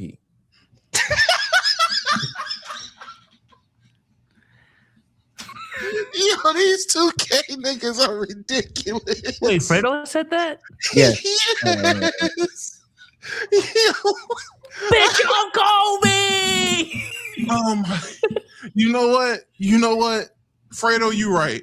SSH might be bigger than AMP because when y'all was supposed to be quarantined, you said, F it, no mask. Meet up at the park right now. Y'all was 200 deep. You got it, bro. And I thought it was a clip page, so I didn't watch the video, but Not a who in the chat. also share system. Oh audio. man, babies. Bitch, I'm Kobe! Can y'all hear this? Did this shit with no. Or Yes. they might not be able to hear it. Oh. No. I'm gonna bring it back up. Also share system audio. It might echo. I don't know. Celebrities. Don't forget, like when you mention Pretty Boy, It is echoing. when you mention SSH, just remember. Oh, hold on. One more time. Hold on, Chattertrons. All right. Let me go back. All right, cool. We did this shit with no celebrities. Don't forget, like when you mention Pretty Boy Fredo and you mention SSH, just remember, it was just me and niggas that I fucked with. That's it. It wasn't YouTubers. It wasn't fucking celebrities. It wasn't rappers. I never. And mind you, the niggas that was in SSH were niggas from my community. It was niggas that were typing in the chat. If niggas can't say I'm the realest, like one of the realest niggas ever for that, then I don't know what to say. I didn't take wannabe streamers or people who already had platforms. No, these were regular everyday niggas that turned that bitch up and got this shit lit as fuck. Like, if you can't respect that, I don't know what to say. Like, yeah, I didn't have fucking Kevin Hart and The Rock, but that just wasn't my swag. We did this shit. That just wasn't Oh my my swag. God. He ain't got Oh no my option. God. What the fuck? Oh my, no option. He did have an option. Yo, imagine. Souls, Omar, please close your eyes. Imagine Cruz comes to us. Yo, got this opportunity. You know, Caleb gave me this opportunity to work with Davis. Us. The fuck you think you going? You better get behind that desk and get these pod notes. That's what you were doing to SSH members, dickhead. Talk about, oh, wasn't no YouTubers, wasn't no celebrities. You ain't let them be YouTubers or celebrities, nigga. You had an OVO sweatshop producing fake Catch a Predator videos. What are you talking about, Fredo? I'm a You big had- nut lord. Oh man, oh my God. You had niggas that ass not able to post on their channel. To post on your channel. And you talk, oh, we ain't had no you. It was just niggas in my community. Yeah, you hit with the 360 deal, dickhead. What are we talking about? You do know the Lord. Yo, I do know the Lord. I do know. I was a 2K guy, like heavy 2K guy back in the day. I know the Lord. I'm talking about like on the YouTube side, like Okay. yeah, not the game. I'm always play the game, but on the YouTube side of things, I was really heavy into it. Now, I just watch my guys, man. Shout out Joey and G-Man. Let's get into what Pontiac DDG Darryl Granberry, some Granberry sauce with my dinner, said. Streamers make more money than 95% of the NFL. Wow.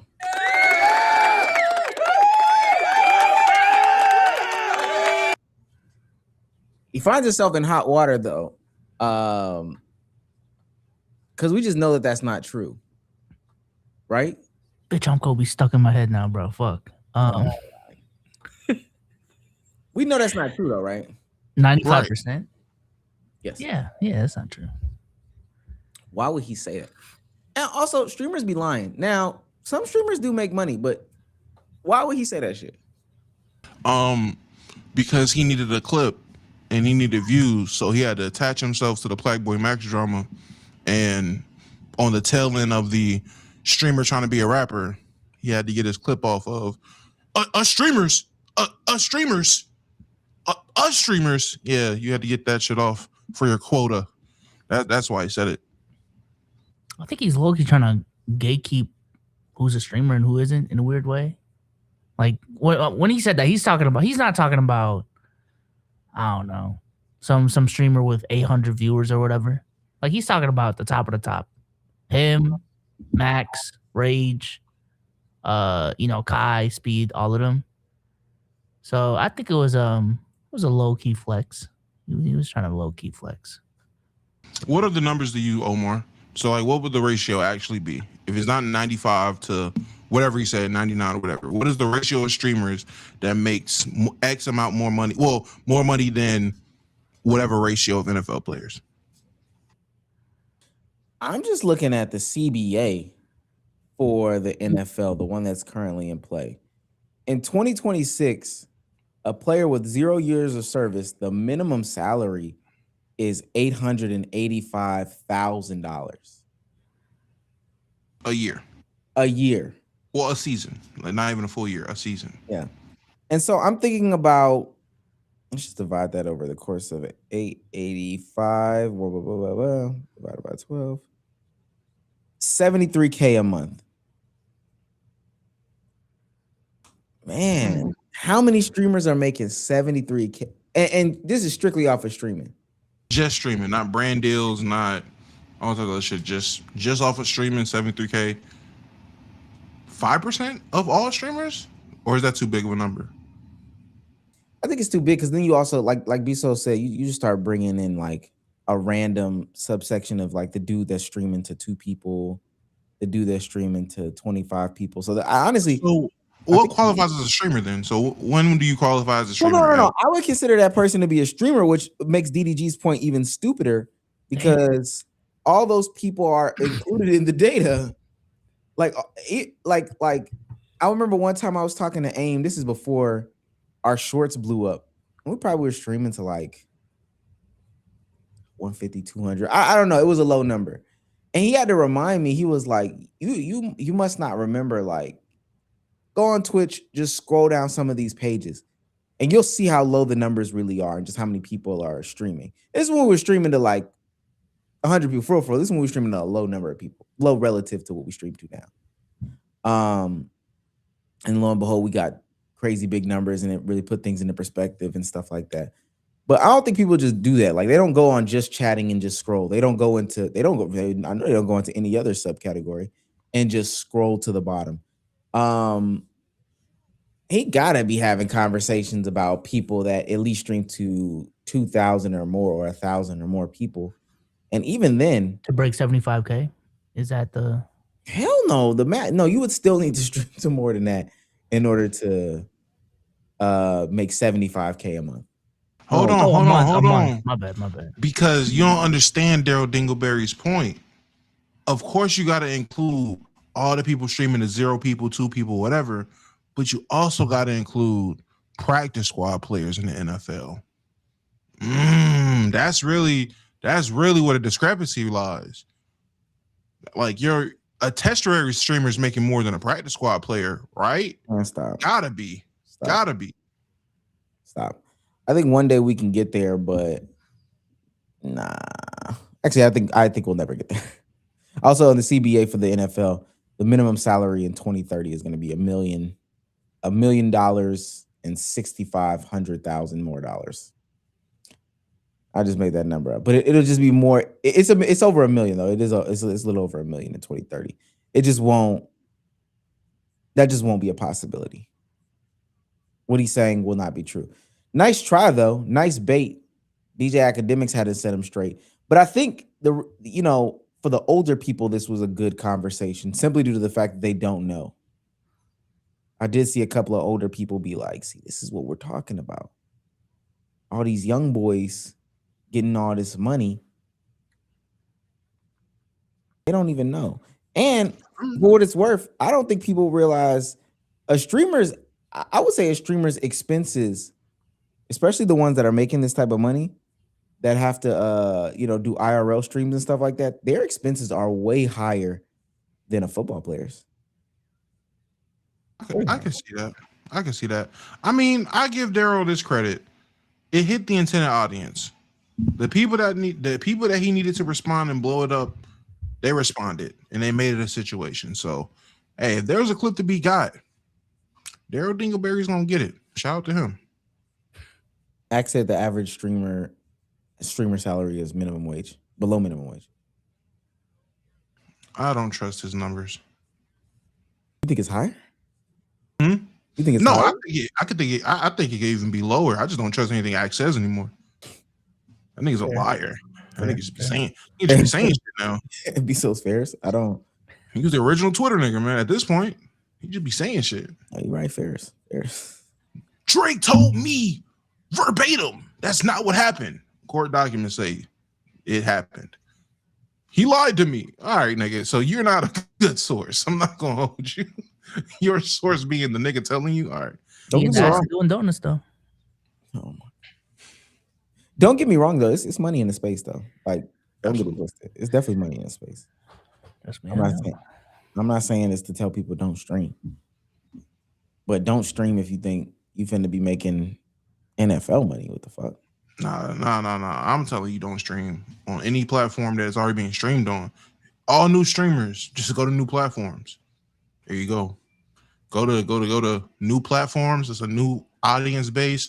It's a new start for you. Just go stream there, man. Plubo TV, go stream on it. Wait a minute. No, let me not. Here you go. What you was gonna say? Nah, it's so cool. Nah, get it off. Get it off. Nah, you good, man. You good, bro. You good. Get it off. We good, actually. We good. Oh wow, it's beef. No, not at all. You holding the pie back. Okay. Yeah, you holding the pie back. Okay, that's fine. That's fair. Let's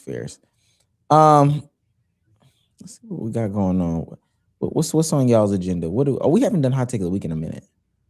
Let's do hot take of the week. Y'all ready? I was okay. Hold on. Just give me 2 seconds. Go first. Lead us off, Omar. I don't have the music, but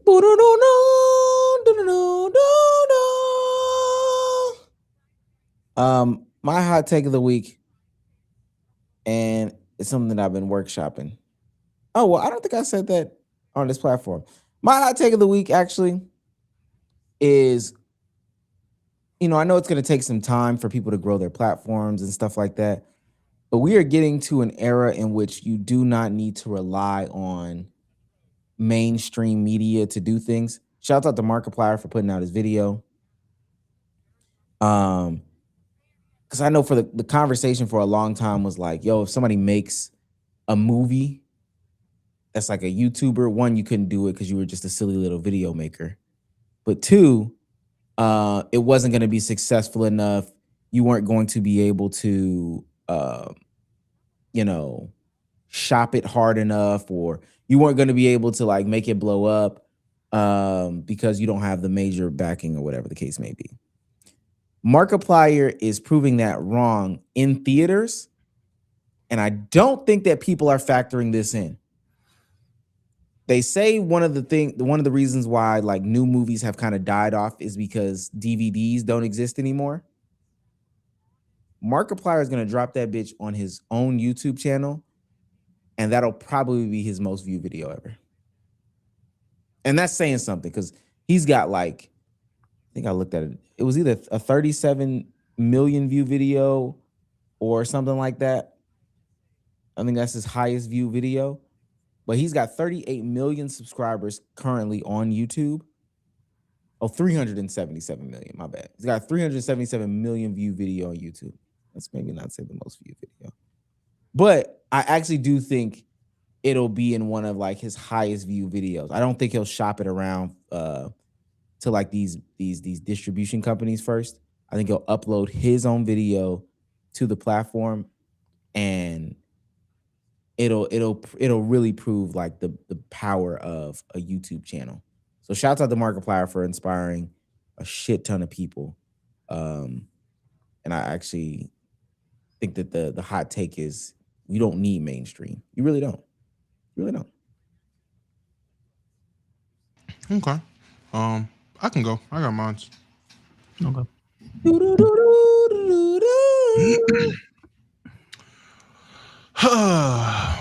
NLE Chopper needs to be deleted. So stop. Yeah, NLE Chopper needs to be deleted. I don't know if anybody's paying attention to what's been going on, but NLE Chopper started a beef with Blueface, and in his beef with Blueface, he decides to make fun of his special needs child.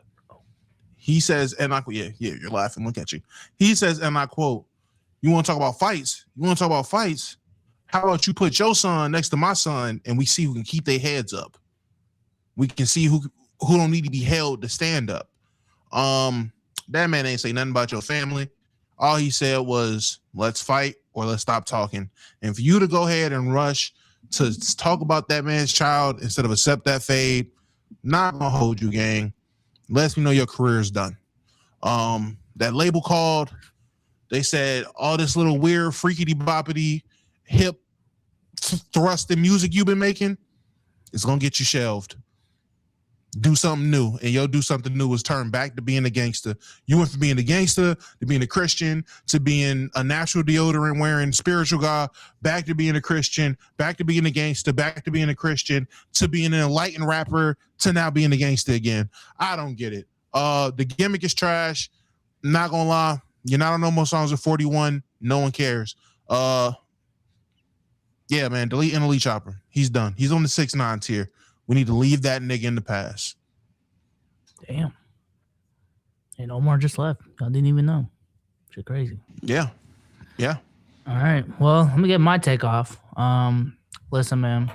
I know we kind of sort of covered the Grammys over this last podcast. I do want to get a take off about the Grammys. Now, I'm a notorious fan of this woman, this artist, but Billie Eilish robbed some folks during the Grammys, man. She had a was it record of the year that she won? And me and my girl were watching it. We were like, didn't this come out like 2 years ago? It did. All right. So she released the album. The song was on in 2024. But because she didn't release the single officially till after the last, like, I don't know, calendar year of the Grammys, technically it counts for the 2026 Grammys. So you're telling me a song that came out in 2024 is qualified to win record of the year in 2026? Fuck out of here, dog. I ain't going for that. You're not doing that, man. That's just weak. For the Grammys, for however that works, is it when the song releases or whenever it's like popular and charting? Because didn't Doechii win a Grammy for a song that came out or was made like 5 years ago? So I think it's based off of when a single is released. That's their logic, because the album that the song belonged in, the song is Wildflower. It came out in 2024. The Grammys for 2025, the 2025 Grammys for the 2024 year happened around this time, February. But she didn't release the single for Wildflower till after the Grammys. But the song's been out. So that's why it qualified for the 2026 Grammys for the 2025 year, which is weak as fuck. I ain't gonna lie. I mean, but it makes sense. For Doechii, the reason why she it's a little bit different is because I mean she just released a YouTube video. It wasn't like a single release. I don't know. They get weird over the qualifications over that shit. So I mean, if that bitch charted this past year, if it was doing numbers this past year, throw it up there. If it didn't get released until after the calendar year, it didn't get released after the calendar year. That's the Grammys. I mean, I'm not mad at it. nah. Who did she rob? Who do you think she got? Was it Weeknd? Was Weeknd one of the nominees? Was it Bruno Mars? No. I feel like you got to buy. Was it Logic? Not Logic. Jordan Lucas. Jordan Lucas is crazy. NF. It was NF I'm nominated. gonna be honest. I don't even know the rest of the nominees. It's just You just hating just that? So I'm about to say. So who did she rob? hold on. Chill. If you tell me the competition was Doechii and somebody else with an old song, I'm like, all right, gang. I don't know. I'm gonna look at the rest of the field. I think it was Doechii actually. All right, now. All right, gang. I'm gonna just look at the rest of the field. It was an even playing field. I don't know. Okay, record of the year was Bad Bunny, Sabrina Carpenter, Doechii, Lady Gaga, and Kendrick Lamar. SZA, Luther, Chappell Roan, Bruno Mars. Yeah, so she did rob some of my guys, man. So yeah. I guess. Let me guess. Kendrick is up there for They Not Like Us. Is that Luther. the song he was on? Luther Yeah. for record of the year? Yeah. That was just giving Anxiety. it. Doechii was on there for Anxiety. Bad Bunny was on there for DTMF. Yeah. It was just giving that man stuff, boy. Let me tell you. Is it okay to say that like you're not? This is gonna sound crazy. Is it okay to say that you're not excited for the Super Bowl halftime show? I think that would be classified as racist if this was the only year you weren't excited for it. No, yeah, If you don't listen to someone's music, you just don't. yeah. But I feel like the internet is trying to make people feel bad for not being excited. And Bad Bunny got a song that I like. I just feel like sometimes it's like country music. I like a country song. I wouldn't want to listen to a country artist like at a concert. Like, okay, I like one song. I don't want to hear 6 Luke Bryan songs. Is that bad? It's inconsiderate. Of what? Everybody else that watches the Super Bowl. Of the state of the country. They, Very like, considerate. I'm just saying, from the other side, I can tell you what their complaints is. God damn it, we gave them rap how many years in a row? How many years have they got rap? It's our turn.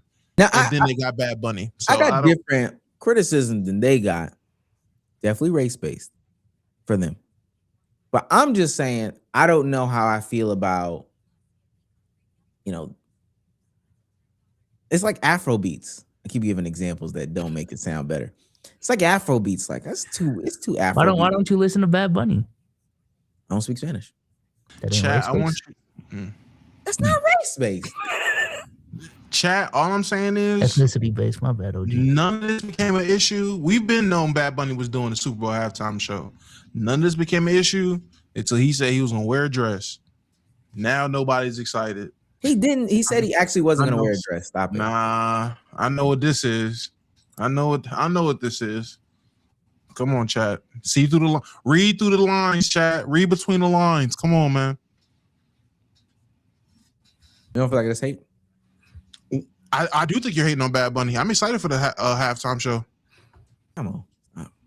I can't wait to learn new Bad Bunny music because I damn sure don't listen to him. Can't wait to vibe. I don't know. Vibe. I gotta let you hang there. I wanted to see what you was gonna say. I gotta let you. I Vibe, he says. I can't wait to merengue, my guy. I can't wait to get it off. Come on. I Come felt on, like that was Vibe. racist. Nah. Merengue is crazy. We ain't making it NBC anyway.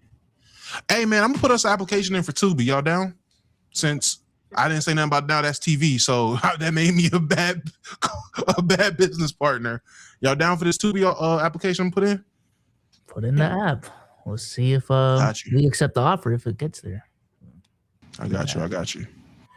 But I mean, what are the other teams that are, or other channels that are up for contention? Like who's applying to this?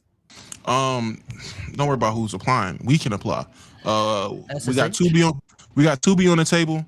I can double back on Now That's TV. They got a little bit more money to throw, so they platform grew a bit, so we could do some different things other than Fight House. I got a Zeus contact. If y'all do want to do that, or try to do something with Zeus, see if we can get a partnership that way. And that's the only three I got. Now That's TV, Zeus, and Tubi. I don't got that many better connections for us. Do you have a Zeus contract? I have a Zeus Connect. Yes. Zeus. Gang, that arc I went on for like those 2 seasons of Baddies when I was popping up in like Zeus spaces and shit. I met some people. I got some contacts. I got some connects. And that's why you don't do it anymore, because you realize quickly, like, I shouldn't be here. I should not be in these rooms, man. I ain't gonna lie. I was looking around. Yeah, these are some crazy rooms. Some crazy shit being got off in here. This is not my demographic. Let's fall back a little bit. And they canceled Bad Boy, so they canceled my favorite show. Tyus Jones just got traded for cash considerations, man. To who? Charlotte. To Charlotte. Damn, now they got 8 guards. What's going on? Man, Tyus Jones been asked this year. Have y'all looked at Tyus Jones' stats this year, man? No, why would I look at Tyus Jones' stats? Okay. Dumb question to ask. My bad. Jeez. I He's just know his averaging little 3 brother's doing points. better. He's averaging 3 points on 34%. Yep. I just knew Trey was doing better. I didn't know what Tyus was doing, but I just knew Trey was doing better than whatever it was. And 3 points, yeah. 60 minutes a game, too. Playing all the games. Ain't been injured. Okay. 48 games. You just want to get it off on Tyus Jones, right? Hey, look, get it off. Get your hate off on Tyus Jones. Maybe there's something we don't know that's behind the scenes with your relationship with Tyus Jones. Cash considerations is just crazy. I wonder what does cash consideration even mean? Because it's not even a price. Considered cash. That's I it. there's Maybe. no actual price. Like, I don't know. We'll think about it. Just take them. Just take them. We'll think about it and we'll discuss it later. That's got to be the most disrespectful thing to find out you got traded for. Because I'm you don't even know how outside much then. cash it is. Like someone paid 10% of your contract and said, "We'll take him. Don't worry about it. Just bring him here." And that was it. That's all it took. They bailed you out of your team. There was one more question I wanted to ask. I know we can't do Q&A because we could try Q&A. It's gonna get real hectic. Oh, we can't do Q&A. We Because can't. there's not a back room, right? There's no backstage. There Right. is, but we gotta set it. No, not today. Not today. Okay. It's the new process, chat. Don't blame us for fucking up. It's not us. Wasn't our last Q&A buddy from the school saying Souls ruined his life?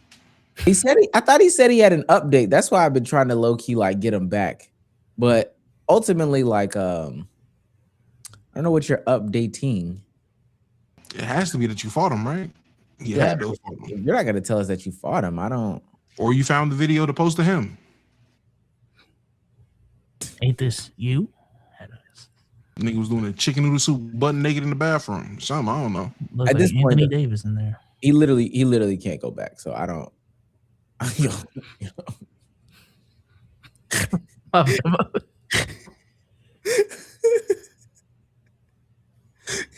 remember that video? Why was he so happy? I don't know why he was so happy. You know what's crazy? Marcus Teague was on Jeff Teague's podcast, and they brought that up. And that nigga trying to play it off like it didn't happen. Like we didn't. Yo, I don't even know what that video was. Man, that ain't even real. Nigga, shut up. Ain't no damn AI in 2011. What the fuck? Marcus Teague was on the Kentucky team? Marcus Teague was on that team. Oh, no. I would bring that up every pod. I ain't gonna lie until I get a real answer. Was he the one doing it, though? No. He wasn't the one pulling down the towel. No. That was... Andy, you freak, bro.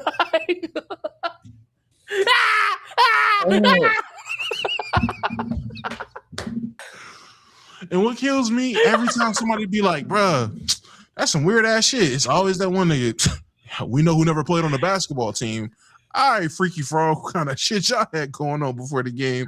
I played on basketball teams. We ain't get down like that. Yeah, it's levels to stuff. I don't understand why people act like, okay, cool, finger up the butt. Right? Like that's a level. Our level is way higher than any level that we've ever experienced. And your teammate might actually be gay. And there's nothing wrong with your teammate being gay, but don't try to make all of us I don't want to say stoop to your level, but don't make us all, side with that. Let's just be honest. I'm not gonna let you speak past that. Any sort of penetration is worse than getting your towel pulled down and going in the camera. I don't know. That's what I'm saying. Know. Like I get that. I get that. That's why I just don't understand why. Oh no, you play football though. You play football, right? Yeah, football. Them football locker rooms is weird. I ain't gonna lie. Nobody's ever stuck finger up, but the most somebody did was like give somebody 2 jerks to their meat. I remember when I played football, niggas would. Okay, so niggas had like nut tap, so nut tap, nut check, like that. And then there was a new form of nut checking when I was in Virginia that I had no clue niggas was doing. Niggas was dropping balls on foreheads. I said, "Oh yeah, don't ever do that to me. I won't." That is well beyond hazing or goofing off. We fighting if your fucking balls touch my forehead, my nigga. Don't touch your balls. Shouldn't be out near me. How about that? No one's nuts should be out at all in the first place, let alone touching me. I do want to talk about this. So I don't know if y'all saw, because you should have, because it used to be a big thing. We touched on it a little bit last time.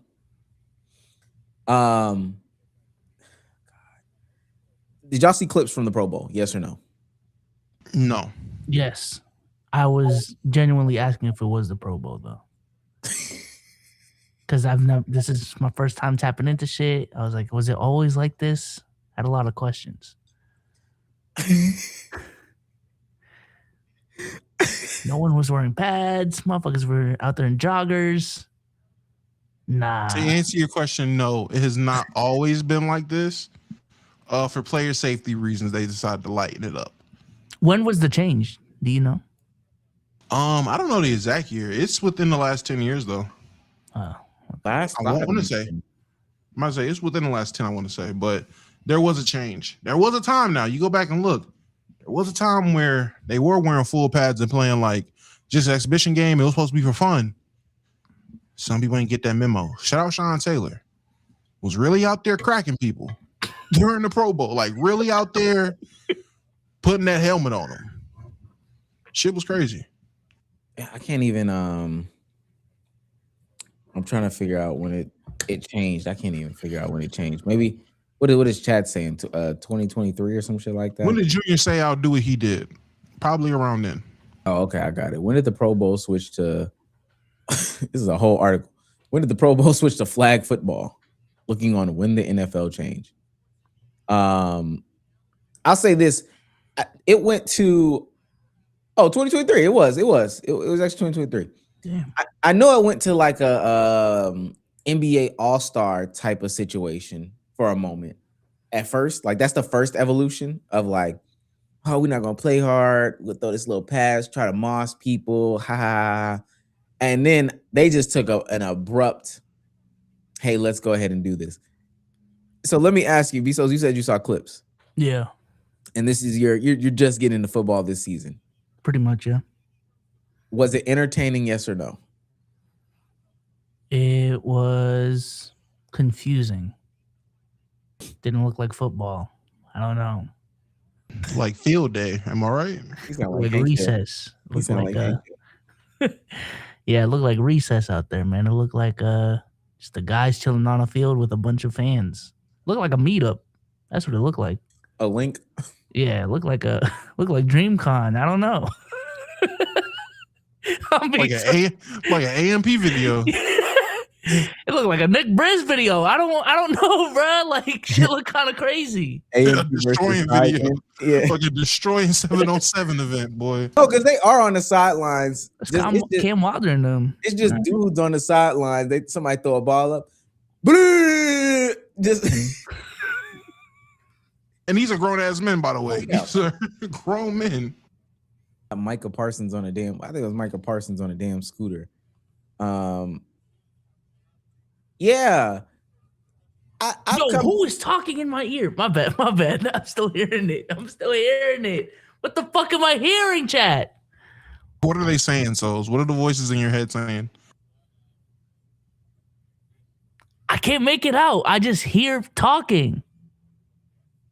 Is my mic picking up our neighbors through the What? vibrations? What did you just say? I don't know. I don't know what's going on. I'll check it out later, man. This is crazy. Shit Do you bugging. hear them when you take off the headset? No. So I don't think it's the neighbors getting picked up through the vibrations. Okay, so back to what I was saying. I've come to the conclusion that some sort of all-star exhibition showcase no longer needs to exist in any sport. It doesn't. It just doesn't. It can't be done. It can't be done well. I think baseball does a decent job with their all-star game. I don't think their all-star game is that bad. Because there's actually like real stakes to it still, right? Yes. Well, that's why. And that might be the best argument for it. But if they've already acknowledged that they can't put any stakes in All-Star Weekend, if they acknowledge that they can't put any stakes into Pro Bowl, maybe hockey does it. I don't think hockey does it. But maybe hockey does a decent job. Ultimately, I think we're past doing the exhibition thing. I think we're past doing it. We're past it if they just gonna bullshit it. If the players take it serious or there's like actual implications or, stipulations on the line, I think it's worth it. But if the players are just gonna lollygag through it, I'm with you. I think if they're gonna lollygag, I just wouldn't promote it as a big event. Because I think that's the problem is like the NBA is still making All-Star Weekend this big ass event. But it seems like the Pro Bowl is just like on a random Tuesday, the week before the Super Bowl. I mean, everyone knows everyone in the building is a fucking loser. Like, I don't know. They said Now I will say, I think this is a new thing. I don't remember the Pro Bowl being on a random Tuesday. I thought Pro Bowls were usually on a weekend. I thought it was the weekend before. the weekend before the Super Bowl. This is something relatively new. Somebody said Pro Bowl officially died when they stopped going to Hawaii. So yeah, That no, can be true. it's not a Sunday before with a hyped up thing and all this other stuff. It is truly just, hey, we do some random Wednesday. I don't even know what Because they used to do a whole weekend with other stuff. I don't know if they did the bench press contest. They used to have a bench press contest, some little quarterback challenges, all this other stuff like that. Yeah. Oh my God. I just looked at one of the clips, and I know we probably can't show this. Oh, I can show y'all, but not. We don't have to show the audience, right? Yeah. Okay, good. This is them doing a tush push joke, I guess. Tush push? Tush push joke. And you don't got to do this. Yo, this The score? I just looked at the score. Yeah, 66-52. You don't got to do this, bro. this is ass. If anybody did watch the Pro Bowl, that's like an audio listener, or to the you know, the live viewer listenership or the playback viewership, we're showing this specific play from the Pro Bowl in which they did a tush push on Jalen Hurts. And honestly, it looks worse than what Bezos described. I'm not even trying to be funny. It actually looks way worse than what Bezos described. Yeah. That shit looks bad. That looks horrible. That looks like how they described the NBA All-Star game. Like, that's what it looks like. How people describe the NBA All-Star game is exactly what that looked like. Why don't people say fix this though? You know why? Is it because, like Bezos said, they just don't advertise it like that no more? That's exactly why. I guess football fans just came to accept it. And honestly, it's bigger implications with football because it's a more physical sport. Like, what do they really have to gain from going out there, even going 70% in the off season? Like, that just doesn't seem like a smart venture to do. So it makes more sense for them to take their foot off the gas for that game. But at that point, just don't play a fucking game. Like, just have the Pro Bowl roster, and if anything, just do a bunch of fun ass challenges, do some shit with the fans, you know, something like that. There's no need to play a flag football game and do that. That's whack. I will say, now that I'm thinking about it, if All-Star Weekend was truly just a meetup, like a glorified fan meetup, people would probably enjoy it more. Like on some DreamCon shit.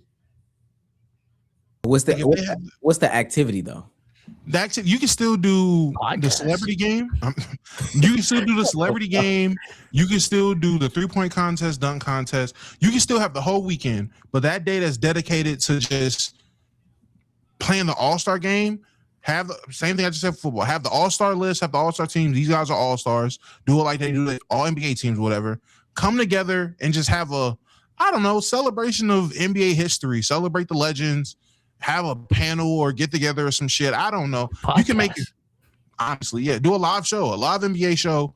And it's not even necessarily about giving out awards. It's just getting jokes off, reviewing the past season, you know, just fucking getting highlights out the way, like watching highlights, watching performances. Come up with some bullshit All-Star awards to give the niggas best fucking young player, rookie of the year so far, S type shit, like stuff like that. Just do that. Make it a mid-season award show.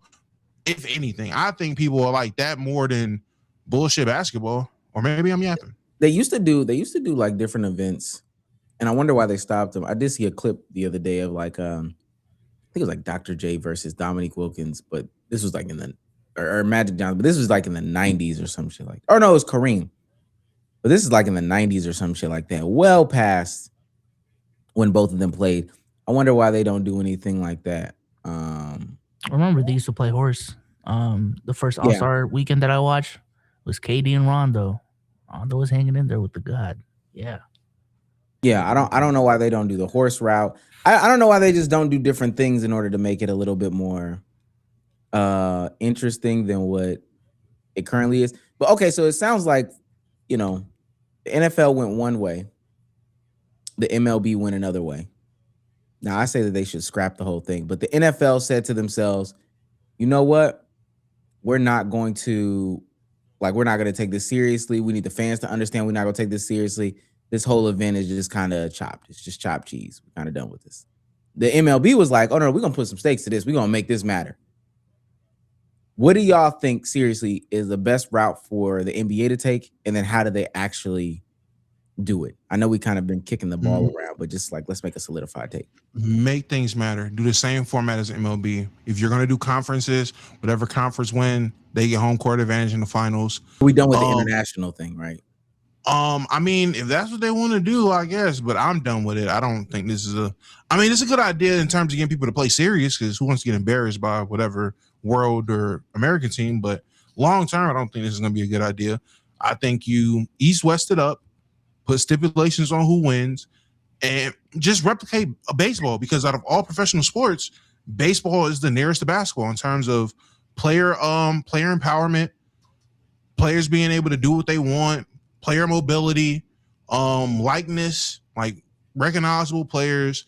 That people fall in love with players in baseball. Now, yes, they do fall in love with clubs, but the new era of baseball, people are falling in love with players and everything like that. They have personalities. It's the closest thing to it. Yeah, I would say have a talk, man. Have a talk with the players. What's going on, man? What's the real problem? Man? Can we have a conversation? But if there's no conversation to be had, because from a business standpoint, I'm lagging like crazy. Hello? You good? No, I see it on OBS. All right, I think I'm good. But yeah, I think from a business standpoint, All-Star Weekend is still a very important weekend for the NBA ratings-wise. So I do think it is in their best interest to make it matter.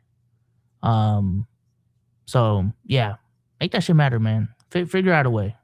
I feel like sometimes, like when we have these conversations, I understand it, for content's sake, it's interesting for us to come up with a solution. But sometimes it is our job to just identify a problem and let the motherfuckers making millions of dollars to figure out a solution. I don't know. I don't know. Maybe the answer is just put up bread. And I don't know if they if the rabbit hole is just like, let's just continue to put up bread for these things, but maybe that's it. I honestly think we should zag the other way than both of y'all. Because I don't at this point, I don't know if there's a real true way to make this be serious. It's not. I hate hearing every single year, well, it's just gonna be that one guy. That one guy is gonna get it done. He's gonna make it matter and stuff like that. I actually don't think that that's the case anymore. What really just needs to happen is we just treat this more like an exhibition game, man. Pick up 21, more horse, more king of the court, more like trick shots. I don't know. Bring the WNBA out there. They do trick shots and horse. College kids, something. I don't know, but the answer to me is not making it seriously, because the pathway to making it serious is just it just seems so impossible. I may be on your side after this season. I want to see if Wemby is the chosen one for real. You're saying it's past taking that one guy. This is the first time I can ever remember a sole NBA player saying, "Oh no, I'm gonna make niggas play hard. Like I'm gonna play hard, and I'm expecting everybody else to play hard."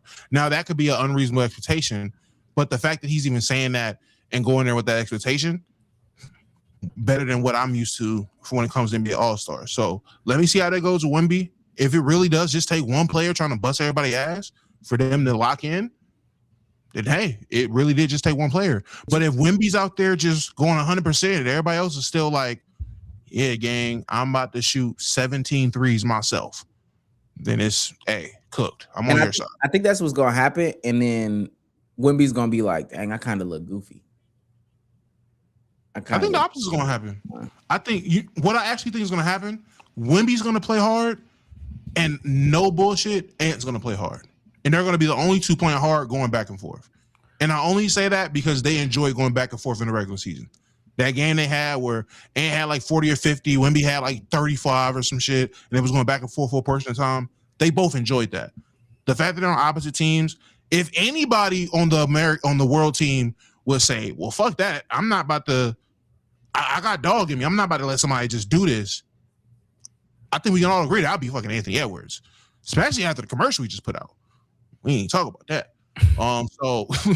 So I'm just, and majority of those guys and all the guys in that ad are on the world team.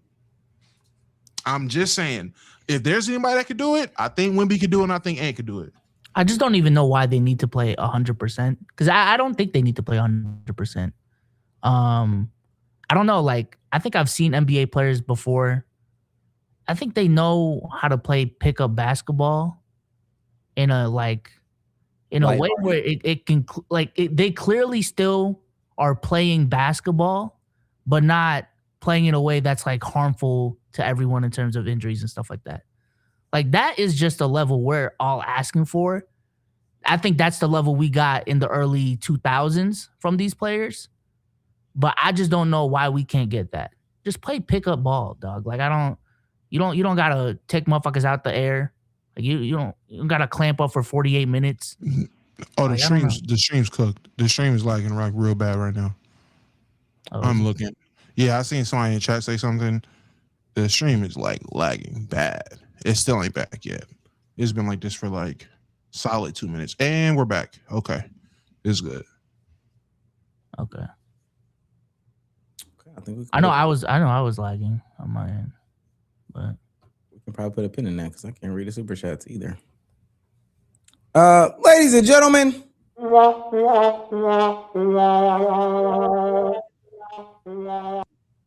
of lackluster way to end it.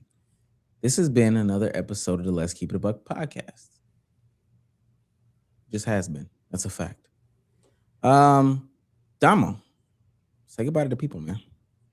All right, Chaz, you're my favorite midnight snack, and we will be back tomorrow. 24-hour stream. That's Damo. I got fiber powered internet. Guess what? We gonna test this bitch tomorrow. 24-hour stream. Be there. Be square. Tune in, please. Can't wait to see you. That's Damo on YouTube. Go check out the videos that's dropping daily at this point, or almost daily. Be so. Say goodbye to the people. all right. Yeah, I don't know what's going on with the stream right now. I'm like on my end, so I'll just make this quick. Appreciate y'all for coming through. We forgot these technical difficulties though, but appreciate the 700 we had in the chat. Mm-hmm. Appreciate y'all. So, and go Patriots. Go Patriots.